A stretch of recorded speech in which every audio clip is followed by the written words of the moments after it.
It's ready. We're just on it. Thanks.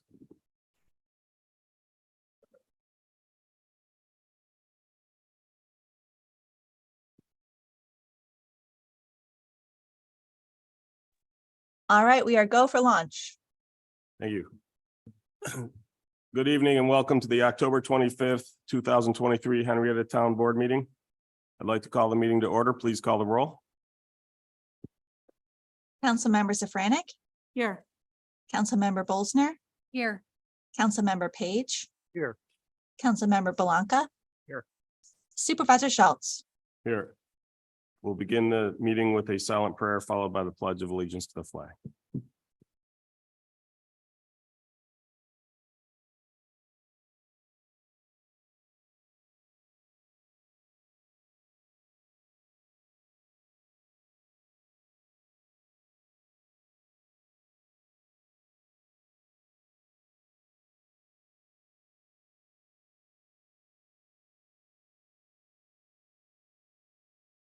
Pledge allegiance to the flag of the United States of America and to the republic for which it stands, one nation, under God, indivisible, with liberty and justice.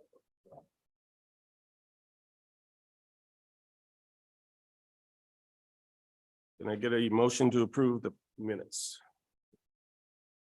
Mr. Supervisor, fellow town board members, I make a motion to approve the minutes of the preceding meeting from October 11th, 2023.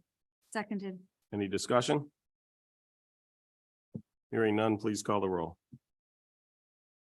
Councilmember Safranik, Aye. Councilmember Bolsner, Aye. Councilmember Page. Aye. Councilmember Belanca. Aye. Supervisor Schultz. Aye. First up, we have special use permit application number 2023-035 WP Hobbies and More, 137 Clay Road, to operate a motor vehicle service repair and supply shop. Do we have a representative? Introduce yourself, your relationship to the project, and then tell us a little about what you're looking to do. My name is Roberto Perez. This is my wife, Holly Perez. We own the property on 137 Clay Road. We've been there for the last 11 years. We requested the permit. The neighbors and across The regional the market regional market, they're okay with it. We just need the approval of you. approval from you. And specifically, what are you looking to do? I'm really good with the electric cars, hybrid cars, and regular automobiles. Passenger vehicles. Passenger vehicle. No commercial. Okay, yeah, I didn't know if you had seen my. I did. Okay. I saw it in the letter you sent me. Great, Yeah. thank you. Yeah.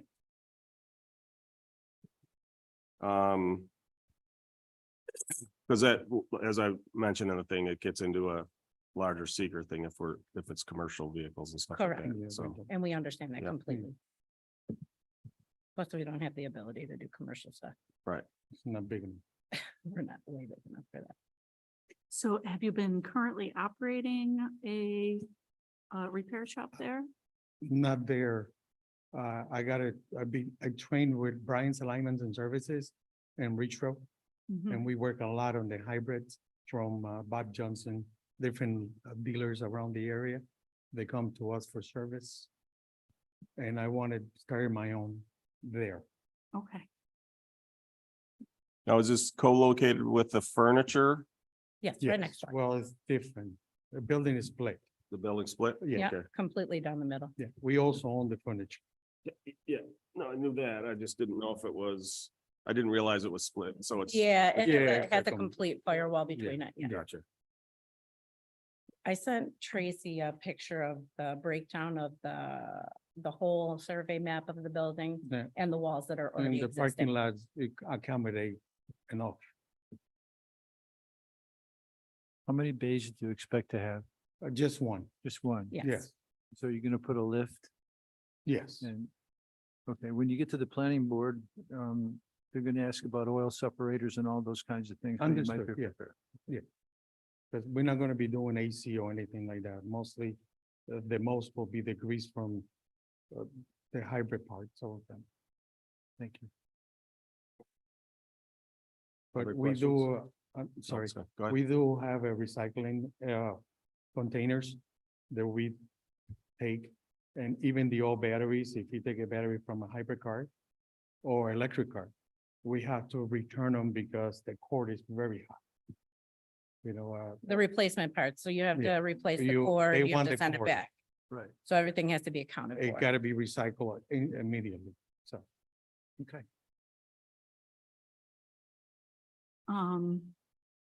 Where will be the entrance for the service area? One of the big overhead door in the middle Okay, is the only one you can drive in.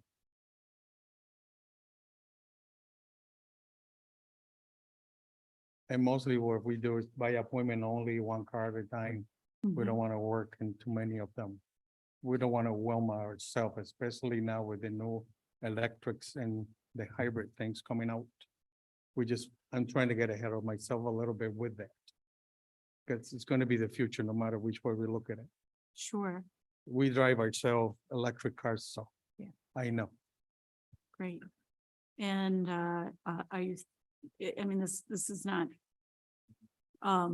related to this approval, but I was just curious, are you planning on advertising your business through like word of mouth? Because it's a. Mostly word of mouth. I Yeah. don't like to advertise. I don't. We're not TV advertisers at all. Yeah. We've never been.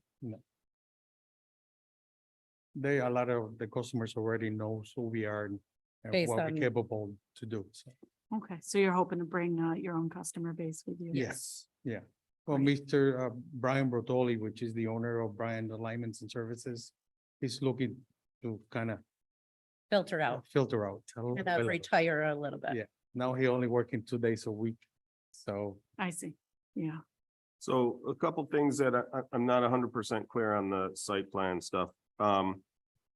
So I'm looking at a picture of the building from Clay Road. I see the real tall garage door. That's where you're talking about Yeah. the entrance to the garage. There's stairs down, then there's another, there's like a staired entrance. I assume that's for the furniture portion. no, the furniture. Furniture is the glass, completely separate with glass on glass the left. doors only. I have a picture. You want me to show you? Yeah, that'd be great, because I couldn't quite make it out from the. Yeah. hand. We also got those referral letters if you need them.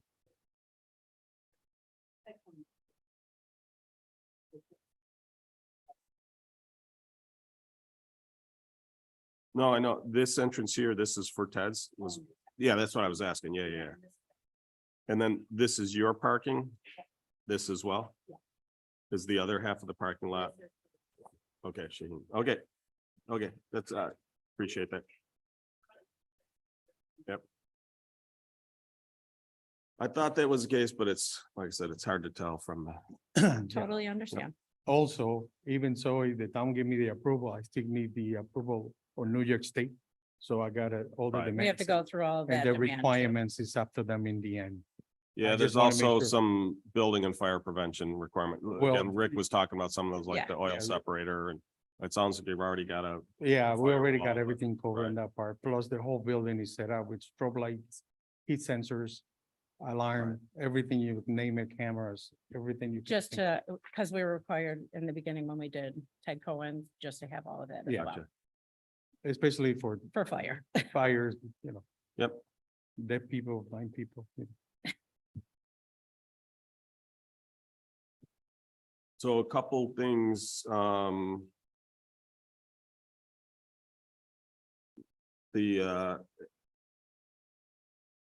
Craig. Where is he? There you are. Or Becky, maybe, I need it, I'd like a printed copy of the resolution because based off the response with regards to, I want to scope it down to passenger automobiles type, so it's not commercial. Yep. That way we're not running afoul of seeker. You wanted to say after supply shop to only accommodate passenger vehicles? Yeah, I'm just gonna pull up some notes because I had on there what the other, I probably should have printed it out ahead of time, but I didn't think of it. I was looking at a different one, so. While that's happening, are there any more questions from the board? Are there any questions or comments from the public? Are there any questions or comments online? Thank you. Pull up my,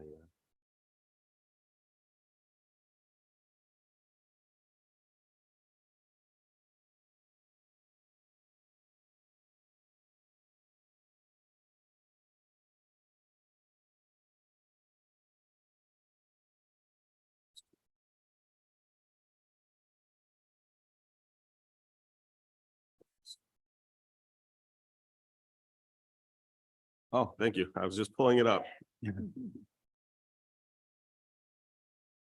Okay, so, doesn't matter what, I guess the order really isn't that critical, so we'll just add, repair.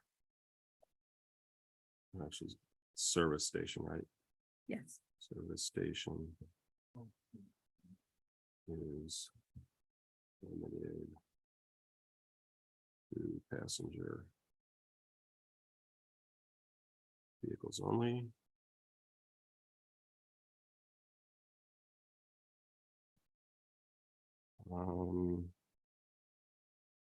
And the supply station, that's just because that's what's in the name.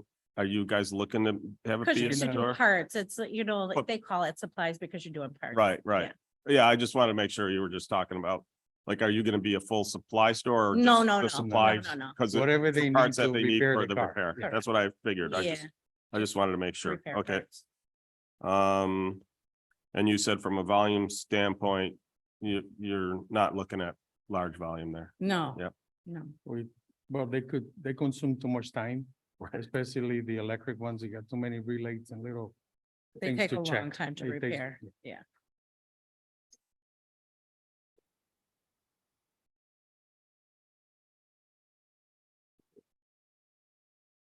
Read my.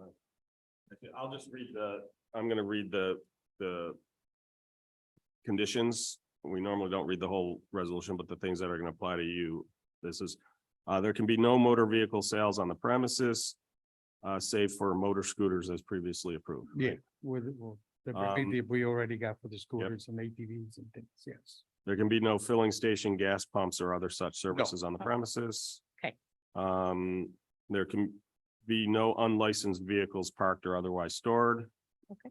On the premises. There can be no storage of junk vehicles on the premises. Now, we do gonna be doing a lot of repairs for like dealers. Yep. There may be a car parked without plates. They will need to have a dealer plate on it or something. That's okay. Yeah, Yeah. I can require that. We can Yep. request Yeah, that because from Bob them. Johnson and the other guys sometimes bring them. and If they- they're inside, it doesn't matter, but if Okay. you're gonna store them Understood. outside, Yeah. they have to have a plate. Cool, yeah, Okay. that's cool. Same thing with the junk vehicle, like if you pick up a junk vehicle for parts and you bring it into the garage and you Yeah. tear it apart and give the parts, it just can't be stored outside because that Understood, area is yeah. not zoned for junkyards. Sure. Prior to construction and occupancy for the newly approved use, the applicant must obtain all required governmental approvals. You already talked about that, and including but not limited to building codes, fire prevention codes, and sign codes. So Understood. whatever you're gonna do for your new signs, Yeah. all three of those We are last gonna ones you can try- deal, Because here. we doing word of mouth, right? mostly what we're gonna say is WP Javi, people, that's it. The registered want- vehicle sign that's already on the Sure. building. And then the last one is just the service station is limited to servicing passenger vehicles only. Yes, understood. Do you want me to read it? The header is the same. Okay. You really need to get to that. Okay. And any other questions, comments? And hearing and seeing none, I'm going to close the public hearing for special use permit application number 2023-35 WP Hobbies and More, 137 Clay Road to operate a motor vehicle service repair and supply shop. I have a motion. Supervisor Schultz and fellow board members, I move to approve resolution number 22-353, 2023, to approve special use permit number 2023-035 to allow a motor vehicle service repair and supply facility at 137 Clay Road. Second. Any further discussion? Hearing and seeing none, please call the roll. Councilmember Safranik? Aye. Councilmember Bolsner? Aye. Councilmember Page? Aye. Councilmember Blanca, Aye. Supervisor Schultz. Aye. Congratulations. Thank you. Appreciate it. Brendan at the market, he actually also is the president of the Chamber of Commerce. So if you do want to do some kind of ribbon cutting or anything like that, you can reach out to him. If you're only doing it through word of mouth and don't want to, that's Yeah. fine as well. I appreciate that. Yep. Thank you. Thank you. Next up, we have special use permit application number 2023-036, Erie Station, Section 4, Old Hitching Post Lane, to construct 12 multi-family senior housing buildings comprised of apartment buildings and townhomes with a total of 74 units. Please introduce yourself and your relationship to the project. Good evening. Thank you, Mr. Supervisor. My name is Chris Nadler. I'm General Counsel for Mark IV Enterprises. Our president and owner, Chris DeMarzo, is here with us tonight. And we have Peter Vars, president of BME Engineering, our site engineer. We are here today requesting that this board amend the special use permit issued by the Henrietta Town Board in 2006 to accommodate a slightly different design for Erie Station Phase 4. Peter Vars, as I said, is our engineer, and I'll turn it over to him to let you know what we're looking at here, and then we'll both be available for any questions.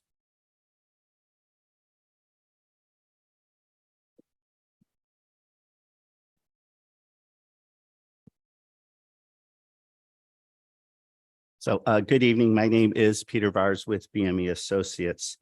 As Mr. Nadler stated, we are here this evening as it relates to amending the existing special use permit for Erie Station to allow for the development of Erie Station Section 4. Section 4 that's been submitted is a proposed 12 building, 74 unit, age restricted 55 plus residential development on 8.2 acres. The property is located on the south side of Erie Station Road, about 1,500 feet west of the East Henrietta Road intersection. And it's across the street in between the intersections with Erie Station Road of Windland Drive and Pulteney Drive. The property is zoned residential, R-2-15. Section 4 actually represents the last phase of a multi-phase, multi-family residential development known as Erie Station, which received their original special use permit from the town board back on July 20th of 2005. That resolution was issued, or special use permit was issued, to allow for 104 multifamily units in 29 buildings, plus an additional building for 96 unit senior living center. This project represents the last phase of that multifamily development. And our request this evening, as Mr. Nadler pointed out, is the modification of the special use permit to reflect the current plan as proposed. As we mentioned, it is proposed as 74 units in 12 buildings. It will consist of moving from east to west across the property, or coming from Section 3 into the property. It'll consist of 18 townhome units and 5 blocks. There will be 4 blocks of 4 units each and 1 2-unit block. And then at the western side of the property, there would be 7 apartment buildings with 8 units per apartment for a total of 56 units. This total of 74 units on the 8.2 acres represents a density of 9 units per acre.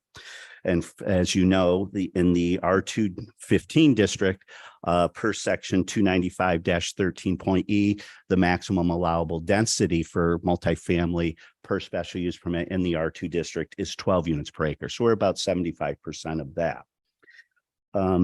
As we stated, we prepared this layout to work east to west. The townhome component that's on the eastern end of the property is actually very similar to what the Section 4 layout was per the 2005 layout. We're just replacing what were originally going to be townhomes at the west end with the proposed apartment buildings. Can I interrupt a second? Yep. What was the original proposal? What was the total number of units? So the original special use permit allowed for 104 total units in 29 buildings, plus the senior living building, which had 96 units. So sections 2 through 4 were 104 units in 29 buildings. With this proposed revision, we are now requesting a total of 141 units in still 29 buildings, So the 141's across all. so there's sections 2 currently through already 4. 70 some odd, yeah. That's right. So we're looking for an increase of 36 dwelling units in the same number of buildings. Okay, And that's thank you. going from townhomes to taking 7, what would have been townhome blocks and proposing 7 two-story apartment buildings. All 74 units would be for rent units. The townhomes would be similar to the applicant's product that they have at Lehigh Park. And the apartments obviously would be rented also. The property would be owned and managed by the applicant. The project layout is an extension from Section 3, as we mentioned. It extends from Old Hitching Post Crossing from Section 3 into the property. And then a new street known as Old Hitching Post Lane will terminate in a cul-de-sac in the southwest corner, consistent with the original plan. But the change in this layout is the original 2005 plan had this road here, what we'll call the northern road, terminating in a cul-de-sac also. With this revised layout, what we are proposing is eliminating that cul-de-sac and extending a road out to Erie Station Road, lining up with Windland Drive to create a 4-leg intersection. What this does is that it now disperses the traffic from the entire Erie Station development. It provides another means of access because currently there is the Station Road for the Senior Living Center, and then the single point of access, which serves sections 2 and 3. We will now be adding a third access to this overall development and thus allowing the traffic to be dispersed without taking all of section 4 through sections 2 and 3, which was the original plan in 2005. I assume also with the changes in the state fire code, you couldn't have done that old plan anyways because That's correct. you have more than the 30 units. That's correct. The 2005 plan predated what is now the current fire code. Current fire code, for those that may not know, now requires once you go over 30 residential units, you need to provide a second means of access to the property. So that's what this is doing too. The layout's been prepared such that it provides a 30-foot front setback to the streets. The streets are proposed to be public streets, dedicated streets, just as they are within sections 2 and 3. We are maintaining a 60-foot setback to Erie Station Road, and we are maintaining interior setbacks per variances that were granted back in 2006 for the overall development. But we'll revisit those with the zoning board if the special use permit is issued, because obviously it would be premature to go to the zoning board for variances without knowing if we have the use approved. The project will be served by public utilities. Water and sanitary sewer will be extended from Erie Station Section 3. These are public utilities. The stormwater management plan will utilize the existing facility located here between sections 3 and 4. That facility was comprehensively designed to serve the entire development project, which includes section 4. It's important to note that with section 4, that while we are looking for a revision in the number of units and the type of units, the development area remains unchanged from what was designed, reviewed, and approved in 2005, 2006. We are working within that same development footprint that was approved in 2005. Parking is provided on site and to meet the town code requirements of 2.5 spaces per unit.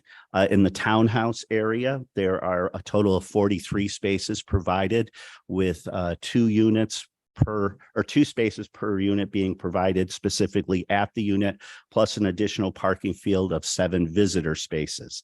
The apartments provide a total of 150 spaces within the parking fields. And then and that totals 193 spaces. The code requires 185. But in addition to those 193 spaces, you may be familiar As this road, proposed road comes out to Erie Station Road, those are town of Henrietta lands. It's the sledding hill, as you may know. We are showing land bank spaces there, and the applicant has had initial discussions about the ability of working with the town about designating parking off of this public street for the public to use as it relates to the sledding hill. And that is obviously something we could work with the planning board on as part of the site plan review process. The total building coverage proposed within section 4 with this revised layout is around 14.7%, which is below the maximum allowed in the code. The code allows a maximum of 35% for multiple dwellings in the R215 district. Our application letter did address the 9 criteria of the special use permit requirements per section 295-54A. Not going to go through them one by one. If you obviously have any questions about the information that was provided to those 9 factors, we'd be more than happy to discuss them with them. As it relates to seeker, a negative declaration was issued back in 2005 for this project, but we did provide you an environmental assessment form for the revised section 4 proposal as it's before you this evening. It is an unlisted action under seeker, but as we've mentioned, we believe that, the development footprint and the use of the utilities and access is all is consistent with the original plan. We did review the staff comments that were generated as part of this application. We did have a discussion with them with the director of engineering. We're not seeing anything in there that's going to preclude us addressing those, whether it's through the site plan review process or through the zoning board process. So with that, myself or Mr. Nadler and Mr. DiMarzo could answer any questions that you have.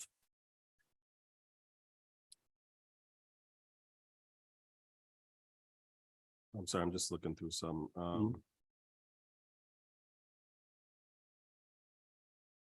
Okay, couple questions. There's let me pull up we did receive a letter with some residents' comments, and I'm just want to check to see if the individual's here, because if they are, then I'm going to let them. Is Connor, I don't know, I might butcher the name Crossman. Okay, great. Thank you.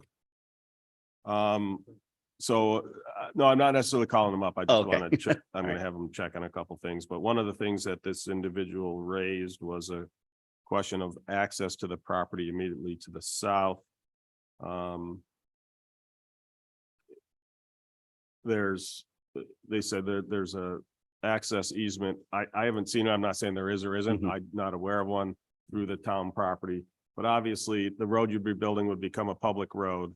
So if that road intersected the easement could easily come off of that public road. Is that correct? Correct. The cul-de-sac layout's been prepared. It would be in a town public right of way, and that right of way would abut the property to the left and to the south. So it could facilitate extension or Although to connection. the south, I think there's a 12-foot elevation difference. Yes, there's So that would be- topographical challenges, yes. Yeah. Okay.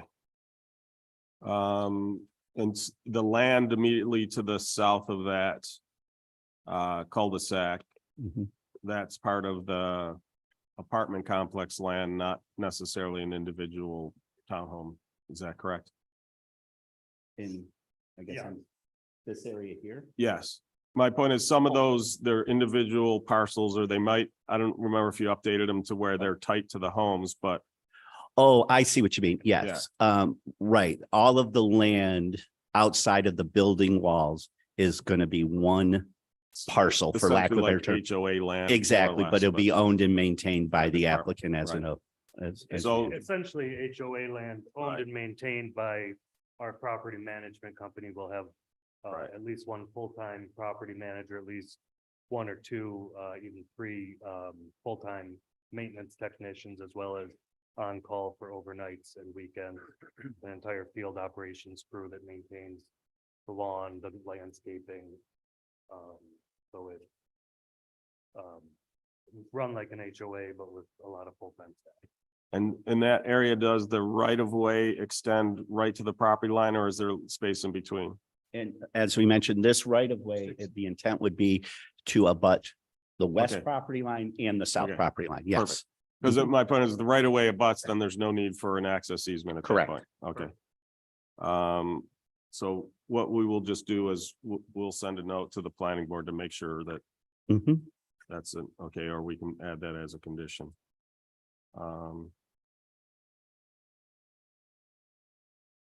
Way abuts. South and west. Let's see, what was it? In terms of, do you have the measurement of that building setback to the property to the south? The one building is fairly close. Do you have any idea what that, I saw on the Yes. map, you had the setbacks for the parking lots, but I didn't see it Right. for the building itself. So this building here, which would be the closest building, is that apartment building is a 30-foot setback to the south property line. Okay, when I look at the rest of the other sections, Mhm. by my measurements, it looked like about 35 or 36 feet is the closest any of the buildings come. If you want, I've got this here, but no, I also understand that parcel lines overlaid on aerial imagery are not necessarily the best, but I guess I wouldn't want it to, so in terms of, I'm not clear what all the setbacks are, and again, some of that gets more into the planning Mhm. board side of things, but I wouldn't want this to encroach any further south sure. towards that property Okay. than the existing buildings. Yeah, we have flexibility to pull these buildings Okay. forward. So basically, let's match or not, let's match at a Not ex- minimum Right. you the got it. the I existing don't want setback to the the south. buildings to get any closer than the existing. Okay. buildings.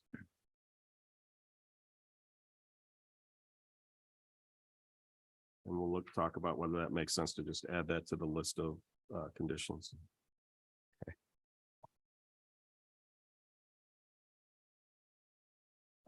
In terms of at the south end of that cul-de-sac, right now, like I said, it's a fairly steep embankment. Was there going to be anything done to reinforce that, or? I don't know what's currently, and again, if you want to see it, there's a spectrometry imagery. It's about so it looks like a fairly steep slope. So But right here, this is looking south, so that's a slope right there, yeah. Roughly, yeah. Yes, so I'd be honest with you, we haven't looked at it in any great detail at this time, that would likely be, we would take that up with the planning board, but with regards to how we would do that, obviously we have the slope criteria of the design standards as it relates to the cul-de-sac as to how steep it is. And then we would work with those grades to keep the grading work on the property to blend in with the topography to the south. I don't anticipate the need for, retaining walls or anything like that. It would be more of if we have some slopes to making sure they're stabilized properly after any construction occurs. Right. Yeah, I just wasn't sure because in that area, I don't know that there's any construction taking place there. Because it looks like it was already essentially carved out. I just want to make sure that slope isn't moving. Because like I said, it looks to me like it was previously carved out. Yeah, the applicant, as part of their section 2 and section 3 work, had done some mass grading in that area which they had permission to do. So we've got that pretty close to grade. That's why we have a level of comfort with how we've prepared this layout.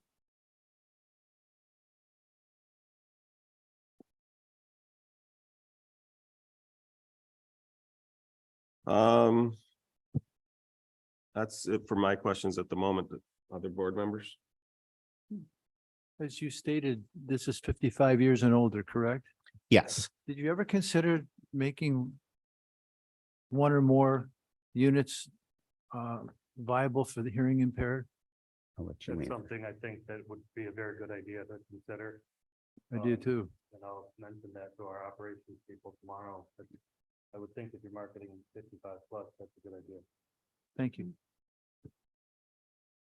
You're showing a clubhouse there. Is that just accessible to to the new section, will the old section be able to use the clubhouse or is that just strictly for the new section? It's the intent that thank you for pointing out the clubhouse. I overlooked that. Yes, it does propose a clubhouse that would be for the section 4 residents only. Okay, and Okay. what is the clubhouse going to be? What's I'll gonna let be? you answer that. That would be our leasing office, and recreation, community room. What that our, tenants can use if they have a family event that exceeds the size of their, that they can't fit in their apartment. They can, sign out this room, exercise facilities. And we're showing a pool now, but I'm not sure. And I'm sorry to interject. Could we put a pin in this for just a minute? We just lost our interpreter camera for anybody who might be watching online. Okay.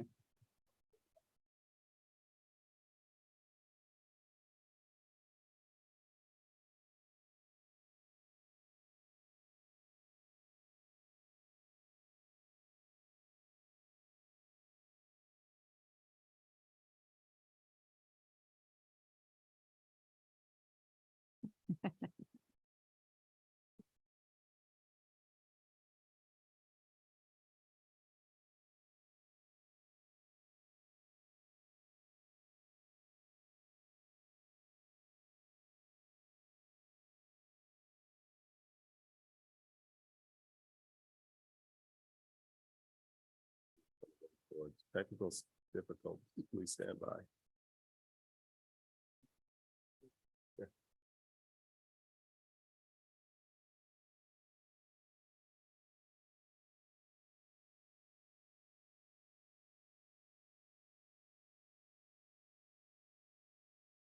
I think this is my fault. I was in Victor Monday night and the screen went out when I was up there too. So I don't-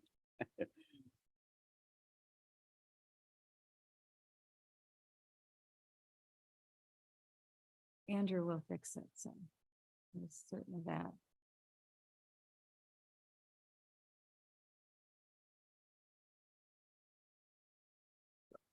Don's just gonna have to type really fast. Real-time dictation.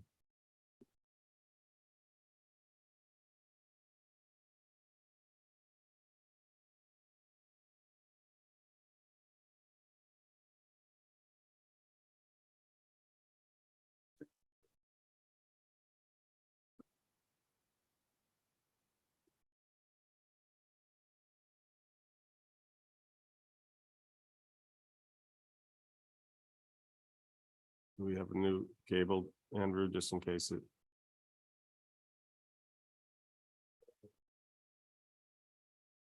No, I know, I just don't know if stepping on one could have damaged the connection.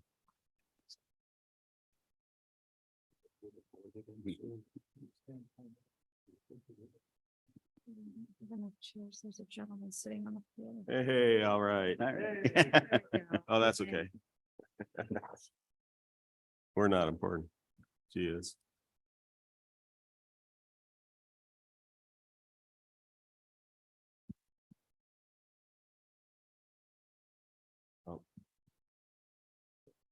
They were frozen.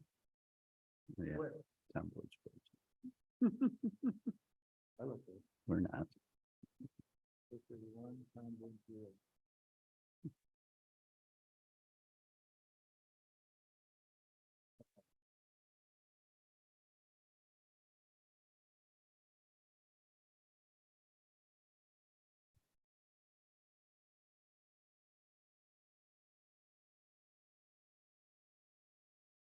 How can you get a motorcycle that loud? How can they even function riding it? I The was sound wondering. behind them. I'm sorry. The sound's largely behind them. I hear it and it's like, how can you even sit on it? Well, and you also have this big padded helmet on.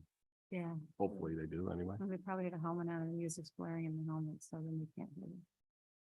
One second.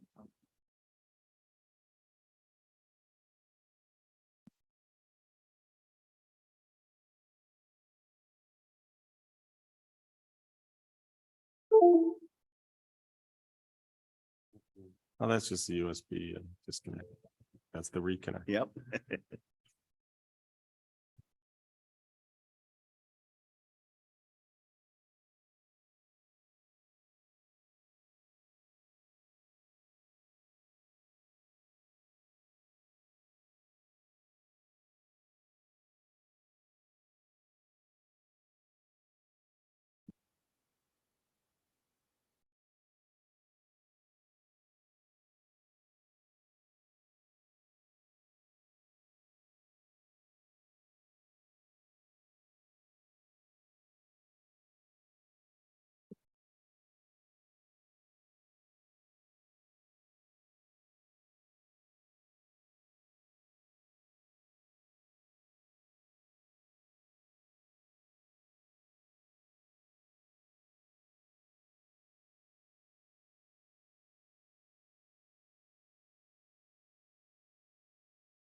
Well, as I said earlier,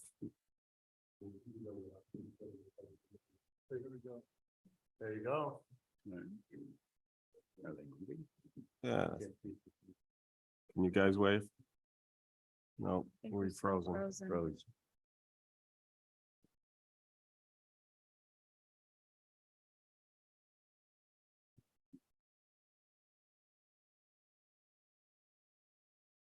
I guess of the three, ours is the least important.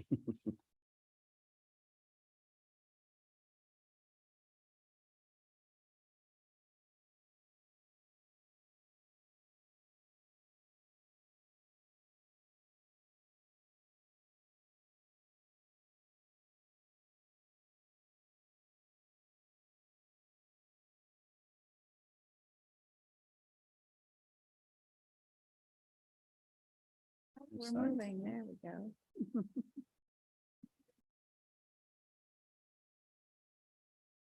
Interpreter's moving. We might have earlier. I don't, looks like he's getting close. Of course, I can't tell. I'm.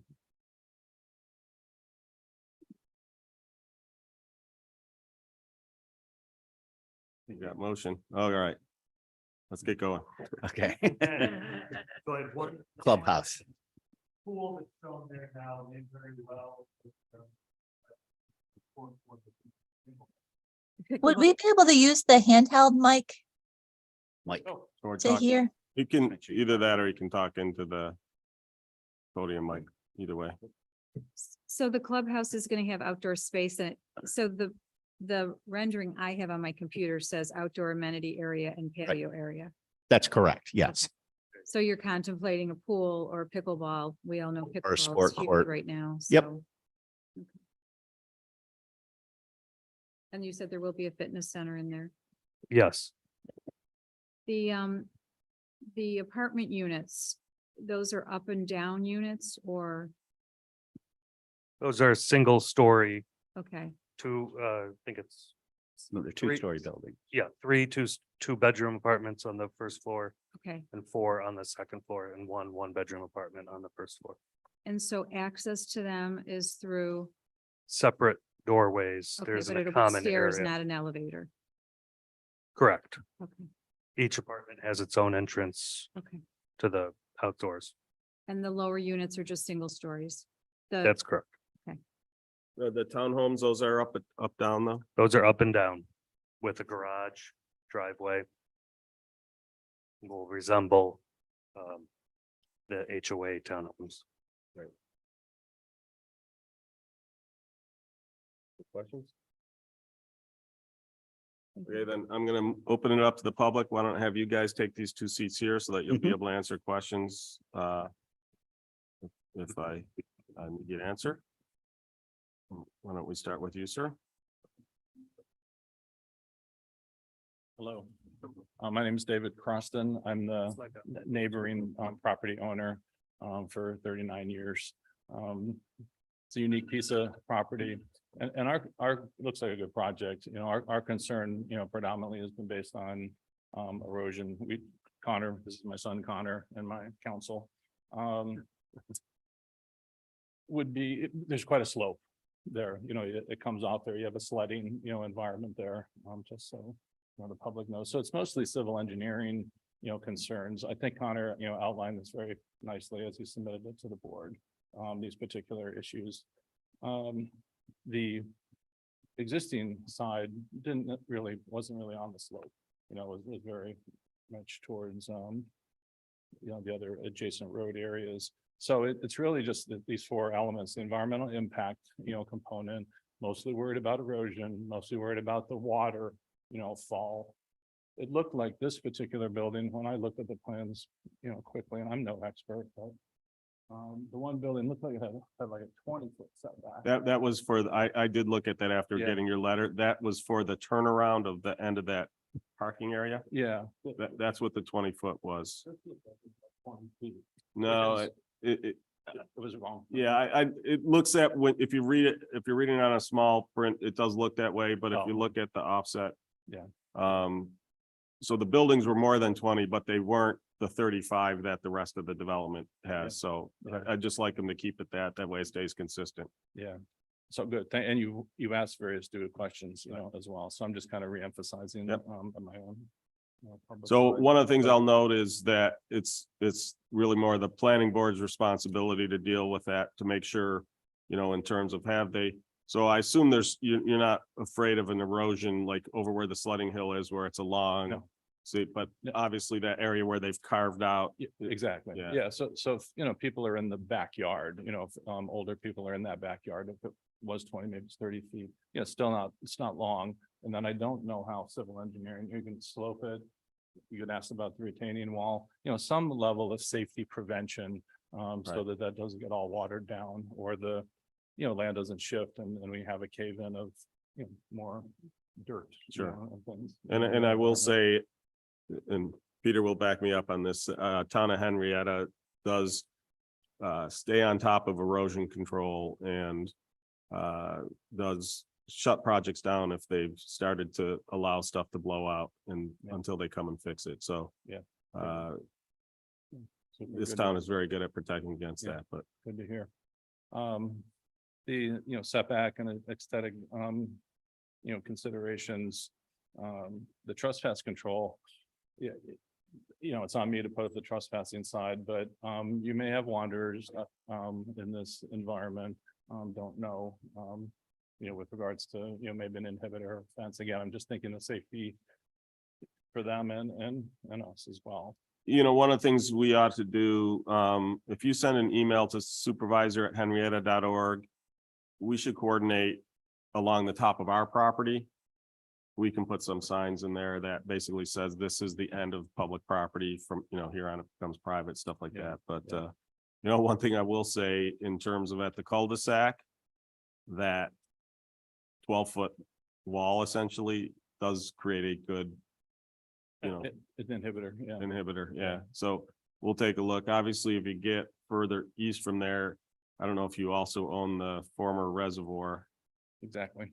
but that creates some barrier. That one of the things we'll just have to, Yeah. I don't know what is there currently to keep sections 2 and 3 from wandering.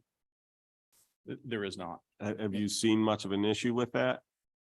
I realize none of them, their backyards there, as opposed to here, you have the cul-de-sac that comes right up, but So Connor Crossan, Yep. son of David. I actually visited the property this morning and there's a maintained concrete into gravel pathway between some of the buildings directly onto our property. I walked up it onto our property and it was clear that yard clippings had been dumped in there and inevitably, of course, that comes with garbage. So there is experience of people maybe not a wanderer, but it was an intentional, trespass over in the property. Which yard clippings, it doesn't sound like a big deal, but no, we're that aware could lead to that something, people and do it's this. ours. And then we're concerned, of course, of safety. This is a 55+ community. On our property, it's very densely vegetated, like the minimum height of grasses and shrubs is 5 feet. If someone were to wander out there, if they have dementia or mental health issues, it would be very difficult to find them, or if a young child, grandchild were to wander over there, they would be very difficult to find them and a dangerous situation. Okay. Yeah, I will say, we're fully aware what you're going through because we have encroachments on town park land all the time. So we do have to follow up on that and you should as well in terms of, letting the HOA know that if there is a trail back there, they should get rid of it. So, How would we do that? Yeah. Through Yeah. law enforcement or something? But I don't know. I would start by reaching out as a neighbor. Oh, Yeah. yeah, we can contact. Yeah. them. So- Well, we're- it's not necessarily these Not guys. us. Yeah. No, we're gonna own the part that's in light, the green there. Right. And we'll have a full-time property manager on site. You'll have their phone number. You already have my phone number. Yeah. If one of our guys is dumping grass clippings, you call us and we'll make sure. Right. You'll get it nice and cleaned up. The request here is to not have to do that, right? Is to Oh, I set up understood that. at the outset to establish. Absolutely agree. I'm just saying, my question is, so one of the things we'll have to do is, I don't know who manages the HOA. Is it I don't managed? know off the top of my head. We'll have to find out who manages the HOA and get you that contact information. And we're not here to, you know, to bring that up, we're just to bring it up as an experience, you know, Sure. going forward with this new development. We want to make sure that that doesn't happen. We don't have to run into this issue again in the future. Because it Sounds takes good. time and resources out of our, Yep. out of our days that we don't have. And the access through easement, I wasn't clear where this easement So is. there's an easement on the town property, on the west side of the sledding hill. And you know, we can provide follow-up after this. Yeah, if you discussing that. could, because I'm not aware of it, Sure. but I've only been here Sure, 6 years, so. yeah, Probably and predated. well, because our property is landlocked, so there has to be, of course, has to Sure. be an easement, to provide access to the road, right? And there isn't currently one on the developed property. I think that, a right-of-way easement from the cul-de-sac is an attractive, proposition, although, as was pointed out earlier, there's a 12-foot barrier from the cul-de-sac to the property, which basically makes it impassable for vehicles, of course, and most people. Other than having to do a bunch of earthwork. But the point is, this is why I was checking with them, with the right of way abutting the property. You won't even need an easement because it's going to be a public right of way. So you'll have direct access to that cul-de-sac. Regardless of what happens. And the other thing I'll point out, the quote unquote incursion onto the town land there is going to be a public road. So there will be no private land on, it's not like the grass on either side. In fact, one of the things we're going to ask them to do is we put in a temporary parking lot. When they redo this road, we would put the parking spaces right off this new road instead. So the point is, you'd still have, in no way would whatever they're doing obstruct that access easement out through the town line. Sure. Yeah, I understand that. So here, the two things we're concerned about, like one, if we can't get an easement, although it sounds like we will have a somewhat of a right of way here. If we can't, we'd like to reaffirm our access through the town land, and we can do that in the future, but I want Yeah, that's put a that on separate record, of issue. course. And alternatively, if we're going to rely on access through this cul-de-sac, we would need to make sure that it is actually accessible and not have a 12-foot Well, wall in the way. They're not going to be able to raise that up but what we could also look at is, does it make sense that maybe the access, you go west out of that cul-de-sac to make up the hill through the town land, and then you access there.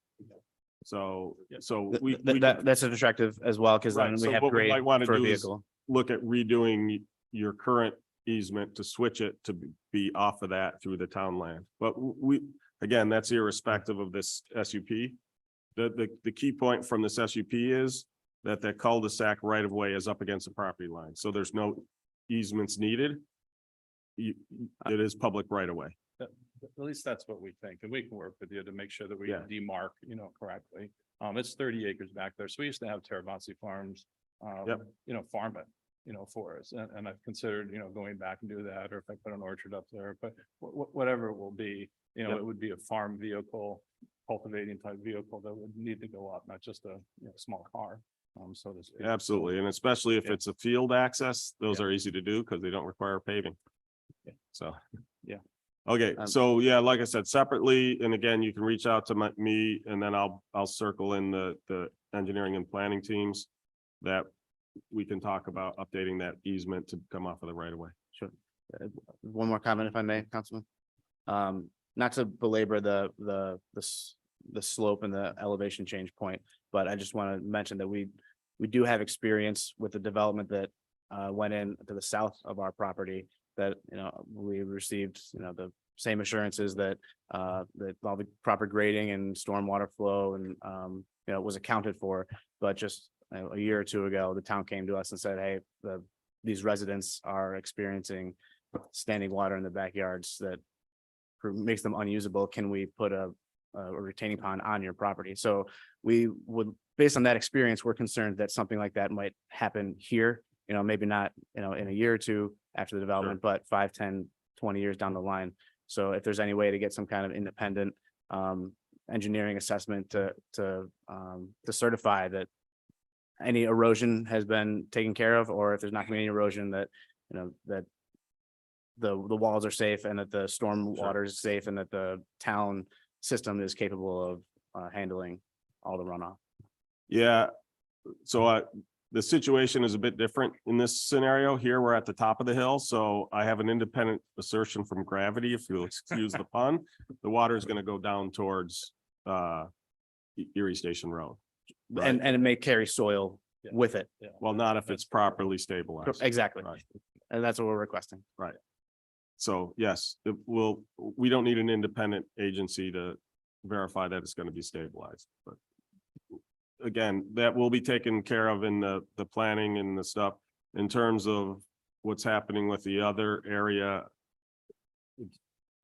I can't talk about what previous supervisors and town boards and planning boards did or didn't allow and how much diligence they can do. I can tell you that this group, we do the diligence. And yeah, we're not asking you to answer for that. We're just trying to explain our experience. Sure. And to make sure that something doesn't happen like that Yeah. in the future. That's all. And I will note that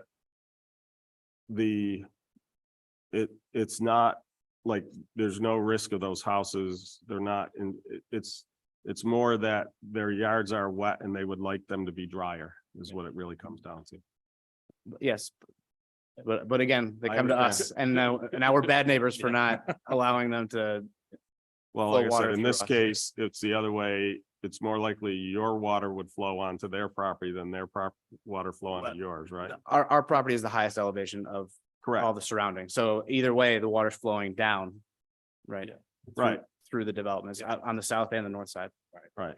Yeah, it's similar on both. So my, sides. right, so my point is, whereas in the other one, it comes down and hits your property and there's essentially a swell between your property and the new development. That's not the case here. Here, your property's up here, their property doing this. It's all running down into the drainage system along Yeah. Erie Station Yeah, Road. as long So, as there's good drains Yep. and, good environmentals, you guys, take care of it. We just wanted to make sure we Yep. voiced it. We- our It's very important. Director of Engineering and Planning, who's a licensed professional engineer sitting in the back, so he will. Chris, I'll point out you're not on the microphone. He says that we'll talk after the meeting. Good, thank you. Thank you, board. Thank you. Appreciate it. This gentleman here in the hat. I'm David Titus and I Wait, live what- in section 3. Could you please repeat that at the microphone? We need that for the minutes, sorry. Okay, I'm David Titus and I live in section 353 Traditions Place of Erie Station. And there's several of us here that live in the two houses that back up to an existing pond. And that pond is draining all the water from basically East Henrietta Road down. And I can remember twice in my life that I've been there where that water in that pond has overflowed Erie Station Road. And then it goes across down and then there's a lift pump down by the Erie Station and right. Okay, thank you. And there are two large culverts that come into that pond, one from the west and one from the east. And I'm just, in my imagination, is that if we start putting parking lots and roadways and that type of stuff on the west side of that pond, the amount of water that would be coming down from that number of acreage into that pond is going to cause that pond level to rise quite a bit now and then, because I would say personally, I have seen that pond raise maybe 2.5 feet on rare occasions, but it has happened. And I'm just wondering what has been considered and addressed about making that pond wider out into the west land, or what is going to be, what's considered about that pond, because we have heard nothing about it while we have been here. Yeah, so again, that's not at the town board level. That would be at the planning board level to take a look at that. I will say, I've been in office 6 years and I have seen Red Creek overflow into our parking lots and into our cabin roadway twice as well. So Yeah. There have been a couple of very significant storm events here. It doesn't mean that we want that to happen, and you'd certainly try to engineer it so it doesn't happen. But no matter, one thing nature has taught man time and time again, no matter how much we plan, no matter how much we build to contain it, Mother Nature always wins. So I will say that, to answer your question, they will take a look at the size. The first responsibility will be on Peter and his team Mhm. to basically analyze the amount of runoff that's coming from there and how big that pond has to be sized to handle, some of the larger events. And then basically our engineering team reviews what they've done to make sure they agree with it. If it does require it to be enlarged, they will require it to be enlarged. All right. Thank you very For that. much. Thank you. The person with their hand raised in the back. Unfortunately, a bunch of you are obscured by this drawing, so. Good evening. I'm Tim Smith. I live at 5 Old Hitching Post Crossing. I have some real concerns about this extension. And there's 5 areas that I'm really concerned about. Density of population. I realize that we're talking about codes and we're talking about all the things that can be done. But when I moved in there, I didn't move in to live in a highly dense area. I knew something might happen, but this is way beyond anything that I imagined. Traffic, if you open this up to Erie Station with another entrance, it's going to be a lot more traffic coming through on our street. I mean, as it is now, I'm on a dead end.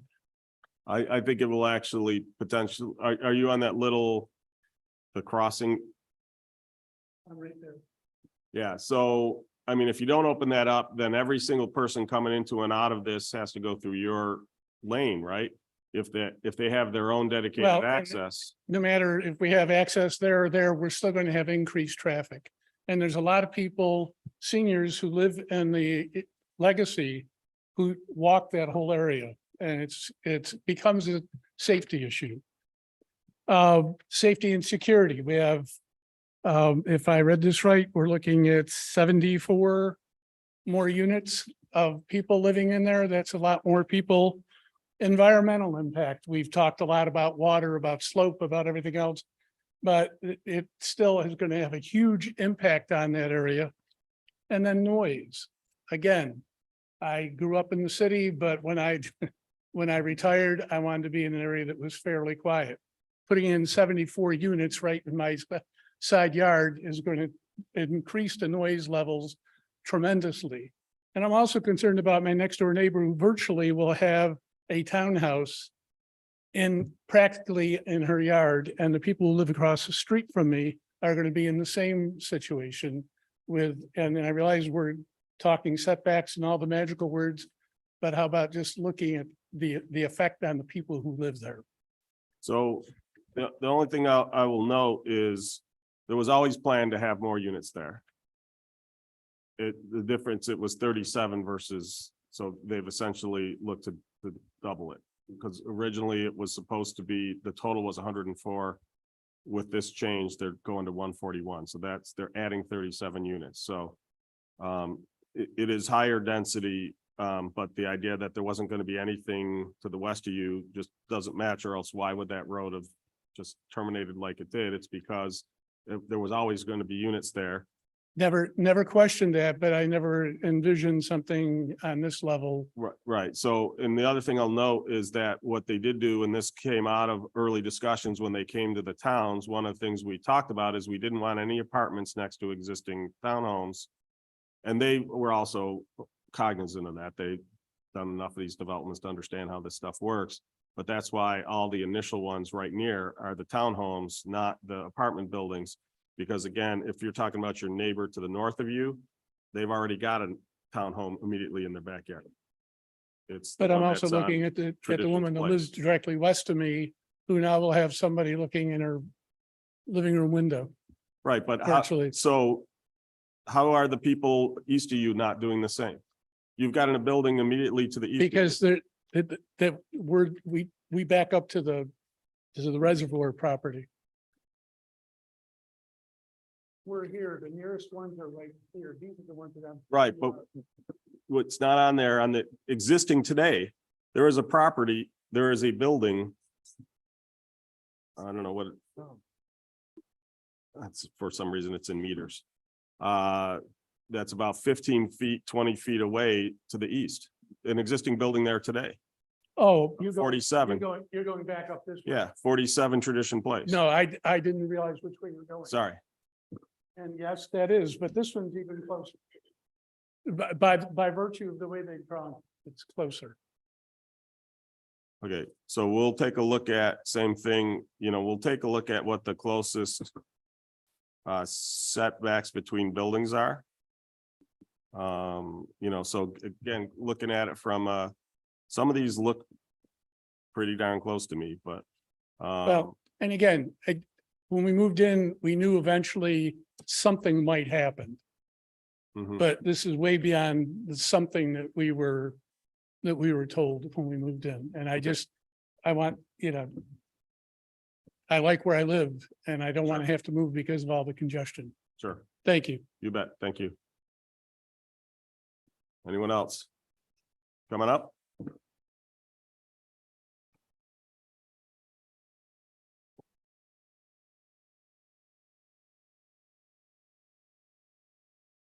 My name is Penny Farrington. I live at 57 Traditions Place. Two questions I have.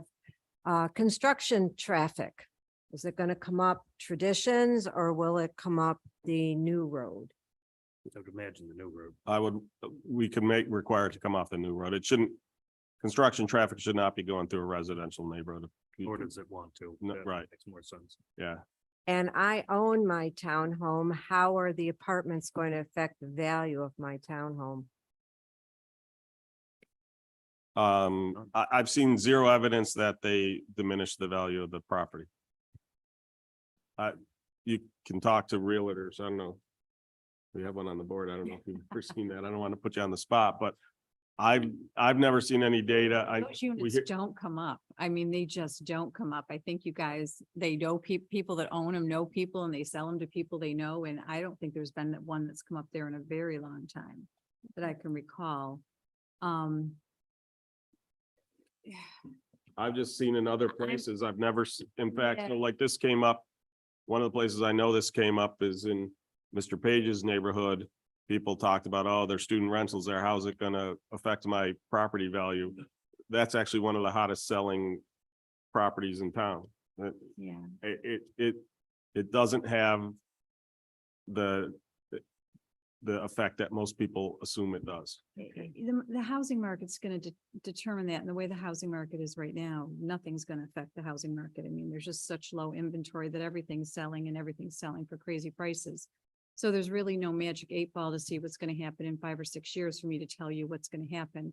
But with a 55+ community, it's very desirable to people because we're an aging population and we're hanging around longer, which is great. Where we did agree with you, if you go back some number of years ago, there was a proposal to make that non-senior. Right. That we agreed with, because that totally changes the character of the neighborhood, that affects it. So that we agree with. And we basically, the board stood strong and said, no, it has to be senior. So that's why it's now, they're coming here with a proposal for a senior development. And these will be at least as high end as the Traditions Place units. These are not low rent. This is not going to become a low rent district. These are going to be targeted to the same type of people as you, but who don't want to own and they want to rent instead, both in the apartments and the townhouses. It's the same market, filling the same need. Will the townhomes, will they look and appear very similar to what's in 2 and 3? Did you guys Yeah. build 2 and 3? Yes, we built those and the Legacy, Are they the same essential floor yes. plans? pretty Okay. much. One other question, whose responsibility will it be to maintain the pond? Since I live right behind it. Honestly, I don't know. I think that, does the town maintain the ponds here? Or do we maintain What them? typically the typical thing is we maintain the storm system. So in other words, the pipe. Mhm. But in terms of maintaining the pond, that's typically on you. So I would want to see that put under the whoever's managing the grounds for the HOA, you know, I know it's not an HOA, but it's Yeah. the easiest way to think. I of it. think the way it looks to me, the pond is on your HOA and our apartment property. So we'd probably wind up splitting it. We need Is to work. off the top of my head, we'd work together. Okay. We have experts on that. We have engineering staff who can, Yeah. you know, figure What- all that stuff out. What we typically take over, like I said, is if it needs to be flushed, if there's a problem with it not draining properly, but we don't want to be in the business of, because then people come into us and say, well, there's algae on there. I don't want there to be algae on there. That's not a drainage concern. That's an aesthetic concern. That should be the HOA as to whether, because they can put in aerators, they could do whatever, but so, All right, thank you very much. thank you. I saw a hand raised behind the sign somewhere. Well, I was just gonna say that I have a map in the HOA on half the pond. Okay, thank you. Yep, coming up.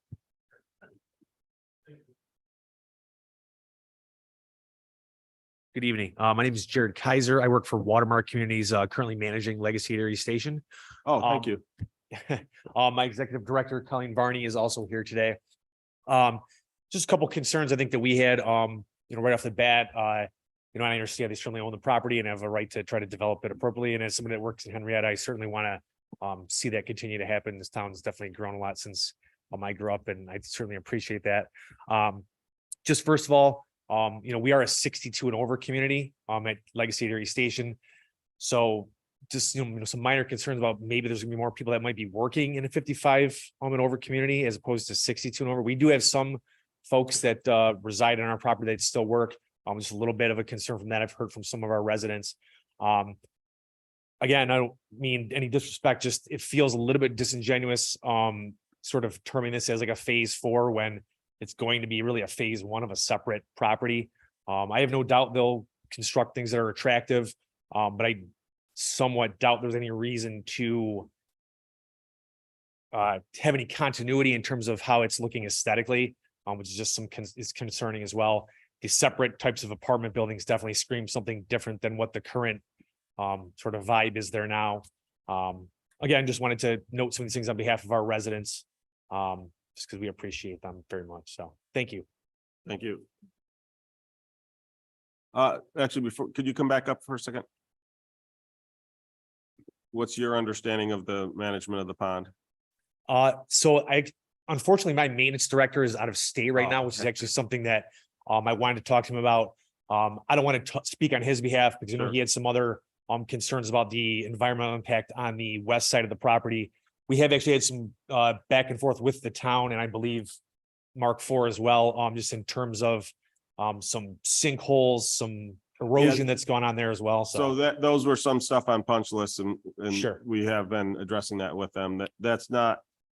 A lot of times that has to do with a void that was left in construction, or sometimes what happens is when a heavy vehicle goes over before the ground settled, it can actually crack the pipe, and that's what causes. the Sure, sinkholes. So sure. Those So are obviously, being- those are being addressed. okay, Yeah. and obviously, if this project was to move forward, because, again, if you've got similar parties involved, we just would hope to see, some of those issues not spring up again, for sure. Correct. So, thank Yep. you. Thank you. So I guess one of the things to ask from a consideration standpoint is 55 locked in, or would 62 plus be a burden? No, I think we'd prefer to stay at 55. That was the plan. And I think it fills the need for the town, and your comprehensive plan and just the plain old need of aging in place. I think this 55 is a good starting place. Watermark is marketing to 62 plus because it's a transitional, from the apartments into the legacy facility. I think that's why that's 62 plus. But I think these would be more appropriate at 55 plus, just like the homeowners association is 55 plus. Other questions here? There was someone who was heading towards the microphone. Did you still want to No, he speak? wants to get a piece of paper. Oh, he wanted to get a piece of paper. Okay. Oh, yeah, he got his notes. Anybody else? Is there anybody online?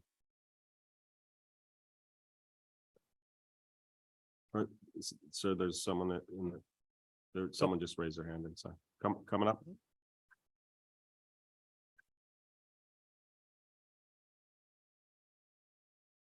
I apologize, Tony Kemmer, and I just wanted to know, I had a question on access, and these are going to be multi-level apartments and townhouses. And you said they are going to be individual stairs. Is that correct? That's what he said was in. Absolutely. Okay, well, the legacy as I've been in is elevators.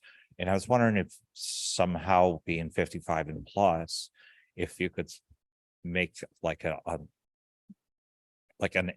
lift access to the upper levels, to make it more comparable to. I think that's a good point, just like the hearing impaired units.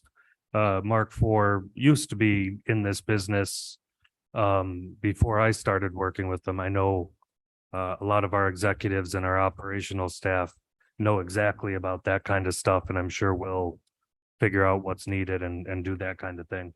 Thank you.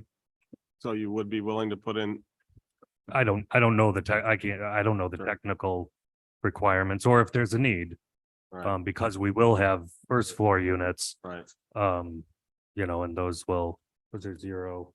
Yep, okay. Gentleman in the back.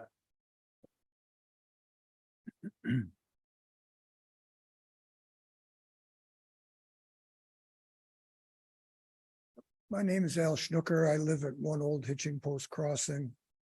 In conversations with people in the area, I understood that part of the land to the west of where I'm living was supposed to be all townhouses. I was really surprised when I saw this proposal with apartment buildings. Has something changed from before? The original plan was all townhomes. I don't know that there is a specific requirement that they be all townhomes, but that's why they're here for a special use permit, is because they would like to change some of the townhomes to 8-unit apartment buildings. Okay, is there any way to go back to the original plan of townhomes? There is a way. I don't know whether the board's gonna vote that way, but if they deny this, the only currently approved plan is townhomes. Yeah, it would be nice to have it stay that way. The character of the entire area would be nice, having apartment buildings that close to existing townhomes, including some of the townhomes that are owned by their owners. So again, one of the things that is a requirement is that next to the current existing owned townhomes are only other townhomes. Yeah, I understood that. Okay, Thank you. you bet. Thank you. How many of the townhomes are owned and how many are rented? I know originally they started selling them and then they switched it. Do you gentlemen back here, do you happen to know what are owned and what are rented?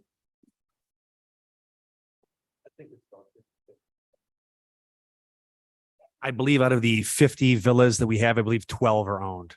12 are owned. 15 are owned. One of our residents says 16. Okay, because I know originally you were selling them and then you switched it to rentals. I couldn't exactly speak to that. Again, that was not the current ownership and management group. Right, That was I the understand. I correct. just remember when they were selling them. Yeah, I believe it is. Oh. It sounds like it is 16 out of 50. 16. Correct.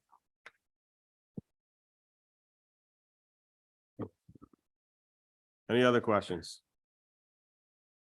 And Becky, was there anyone online with their hand raised?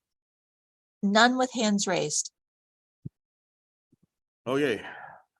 Then hearing and seeing no further comments, I'm going to close the public hearing for special use permit application number 2023-036 Erie Station, Section 4.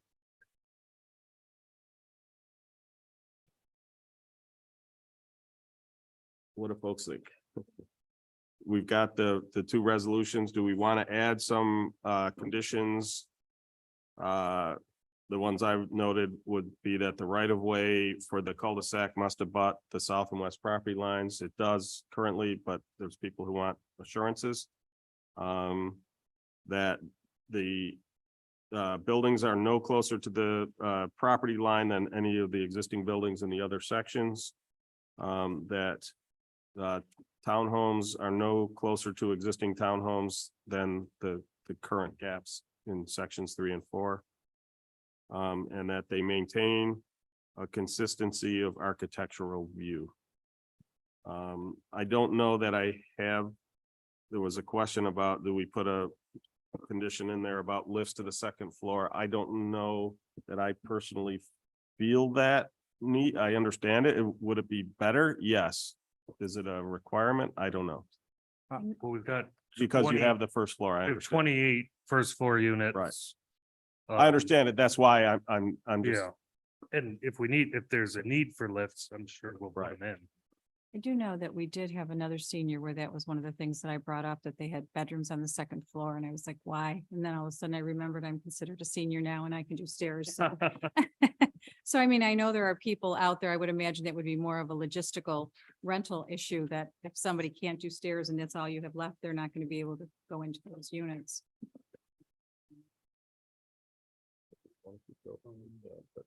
I will note that I'll be eligible for both sections as of this time next year, so. All right, great. Well, come on. Well, to be clear too, the townhouses have I think the middle unit is a ranch unit and the other two are capes. So I'm assuming there's The first floor bedrooms in those. Right, yep. I would imagine that would be silly not to do that. Yep.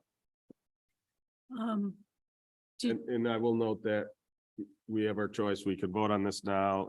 If there are too many questions in your minds, if you need to resolve and look some stuff over, we also have the ability to table it essentially to the next meeting, but that's up to you guys. Sorry. go ahead. Erosion, flooding and drainage was something, those were things that were brought up.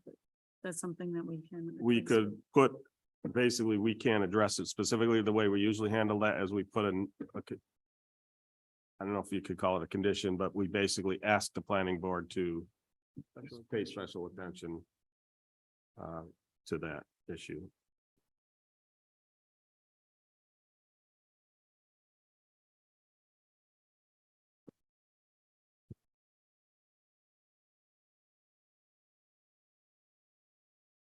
The other.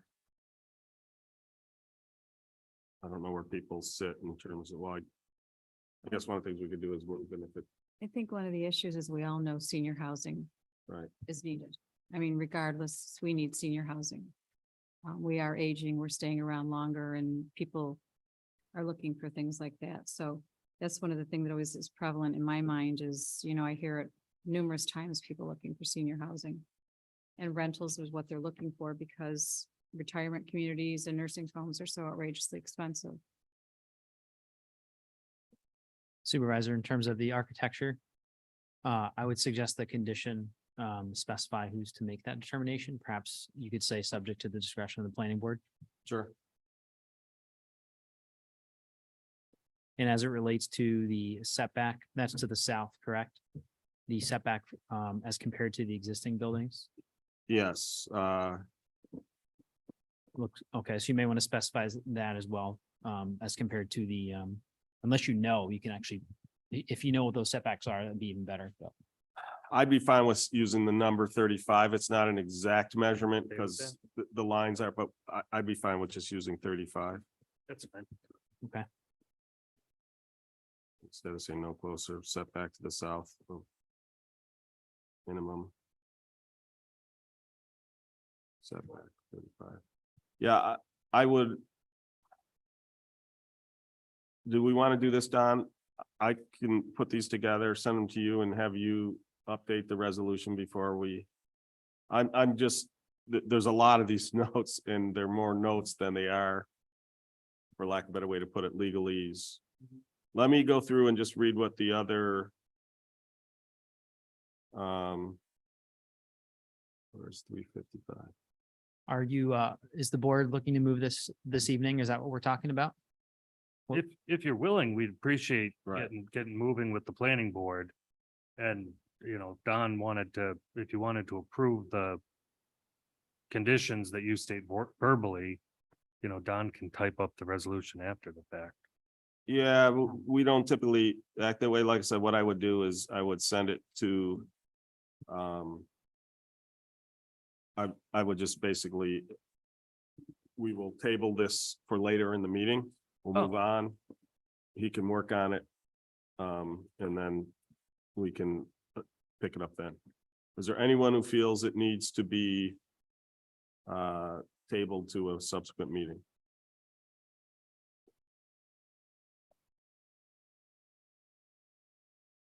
Okay, sounds like the answer is no, so. If you're not fully comfortable as yet with all of the notes and I'm considerations, we can, comfortable with them. I just want them put to, like the notes Don just said, as to, Mhm. yeah, I'd A little rather more have, we specificity can there. absolutely table it in that case. And and like I said, we can just do it later in the meeting, so. Yeah. Why don't we do that? How fast is Jerry gonna go? What's that? How fast is Jerry's presentation gonna be? I don't know.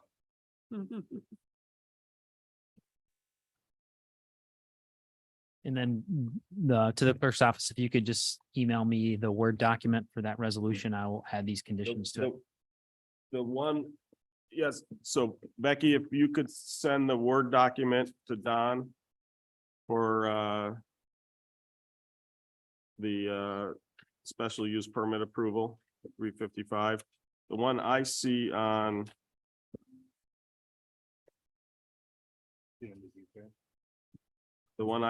the document here, oh, you know what, this is probably the supplemental material for it.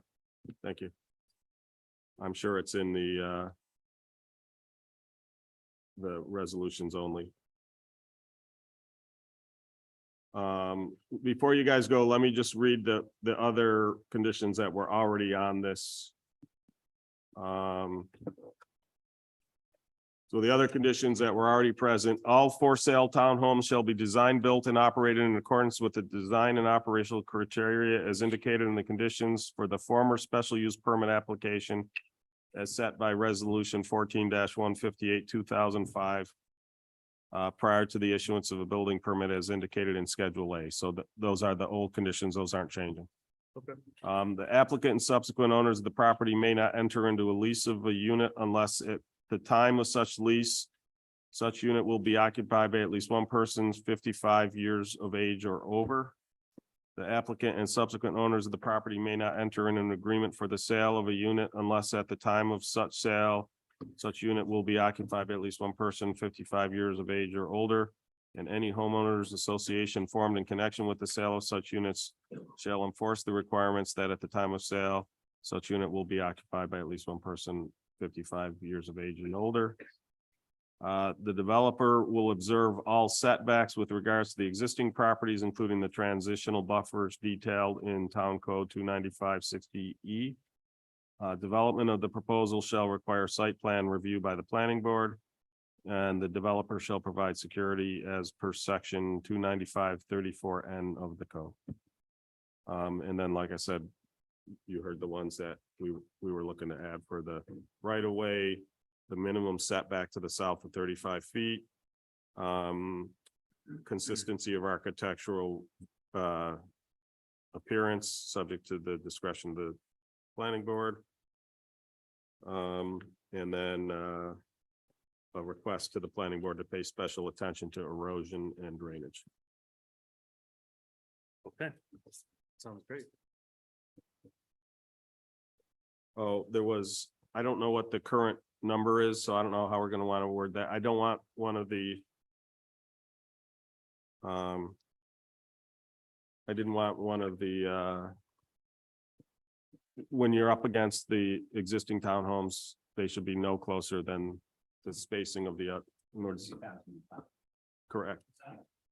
That they shouldn't be any closer than the 2005 plan, or whether we do it that way or the minimum, right now, there's a minimum spacing between in sections 2 and 3, that it shouldn't be closer than that.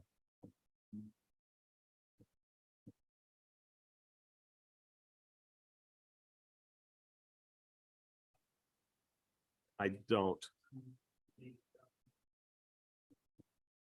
What I, if I could recommend what it is on, is that it would be consistent with the separations that were established. Those are documented in the. I apologize. Those of us online cannot hear. I'm sorry, Peter. No, that's fine. Is that the 2005 approval, and they're noted on the site plan, has the interior setbacks and building separations that were established by the zoning board of appeals. And I think if we just reference that, that would set the criteria for the section 3 to section 4 relationship. Should we also add that any required variances shall be obtained from the zoning board? Do you need to say that? Isn't that I mean, I think by there- definition what a zoning board's for? It's up to you. are there variances needed? There would be the reaffirming of the staff report we got was to reaffirm or reapply for the variances that were granted in 2005 Because construction never started. Yep. So, yeah, okay.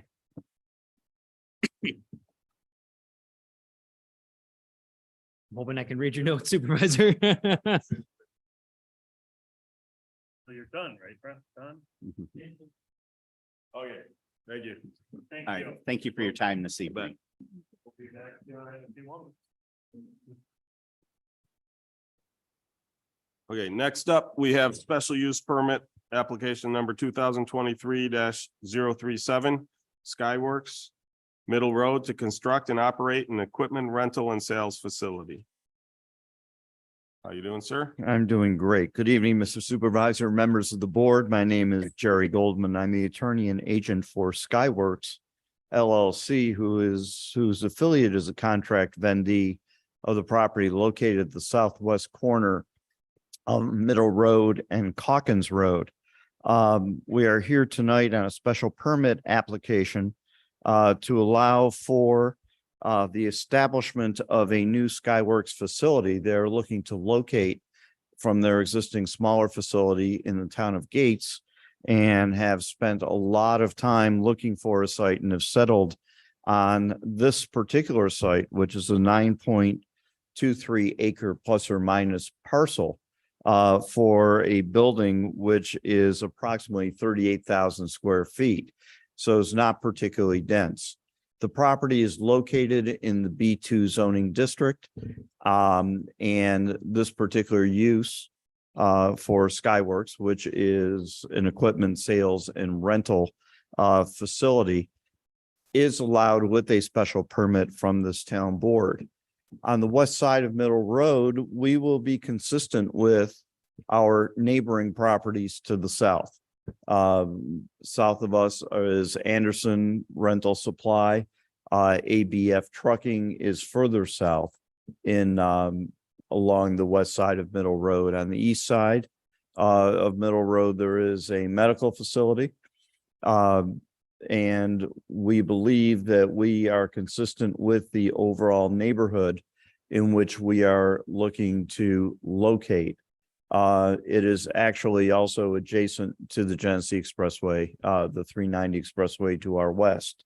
What is on the board and what was in your materials is an initial sketch, which is done, and what we anticipate the building design to look like. With us this evening on the application, answer any questions, is Jeff Ledoux, who is a project architect.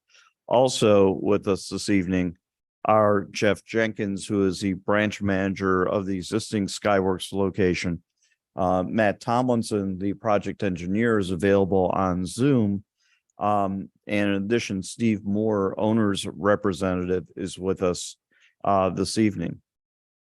We submitted as part of our application a letter of intent which addresses the criteria for special permits, which are required to be considered under the town law. We typically don't go through them again unless there are any questions on the part of the board. In addition, this application has been reviewed by town staff and we did receive staff comments. We have no problem with any of the staff comments. And as you know, in order for us to further proceed on this particular application, we would be going to the planning board for site plan approval if the special permit is granted.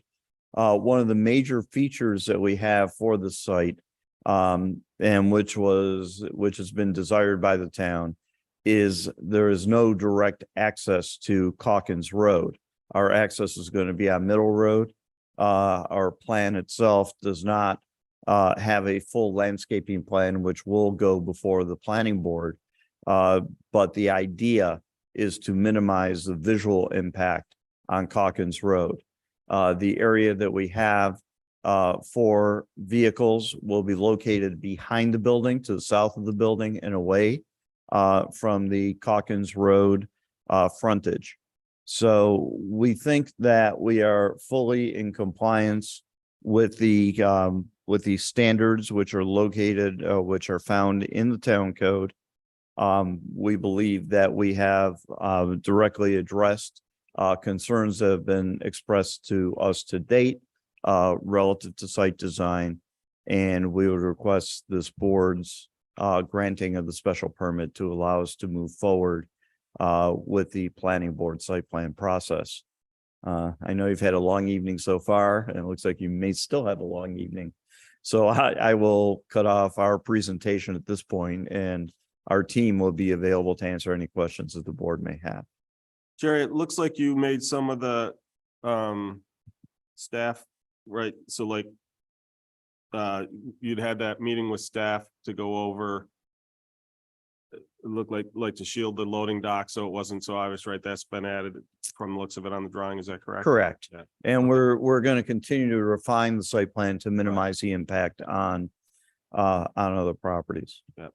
Yeah, I mean, I think it's a nice looking facility. You know, I agree, you know, as we've talked about, I like that. If you look, most of the landscape area is to the northeast in the corner, because as you're coming eastbound on Calkins, that first area is going to be essentially screened because of the hill. True. And then it's going to open up, and it should open up into a nice landscaped area. And then you'll kind of have to look back over your shoulder, and hopefully you're not doing that while you're driving. That, you know, will be the building there. And even then the building will be nice looking, and, you know, it doesn't get what I'll call an industrial look until I'm further down Middle Road in the heart of those industrial buildings. So I do like the way they laid it out. I don't really have any other comments or concerns. Others? No, it does look nice the way that they've done it. Agree. Okay, is there any questions, comments from the public? Any, oh, you.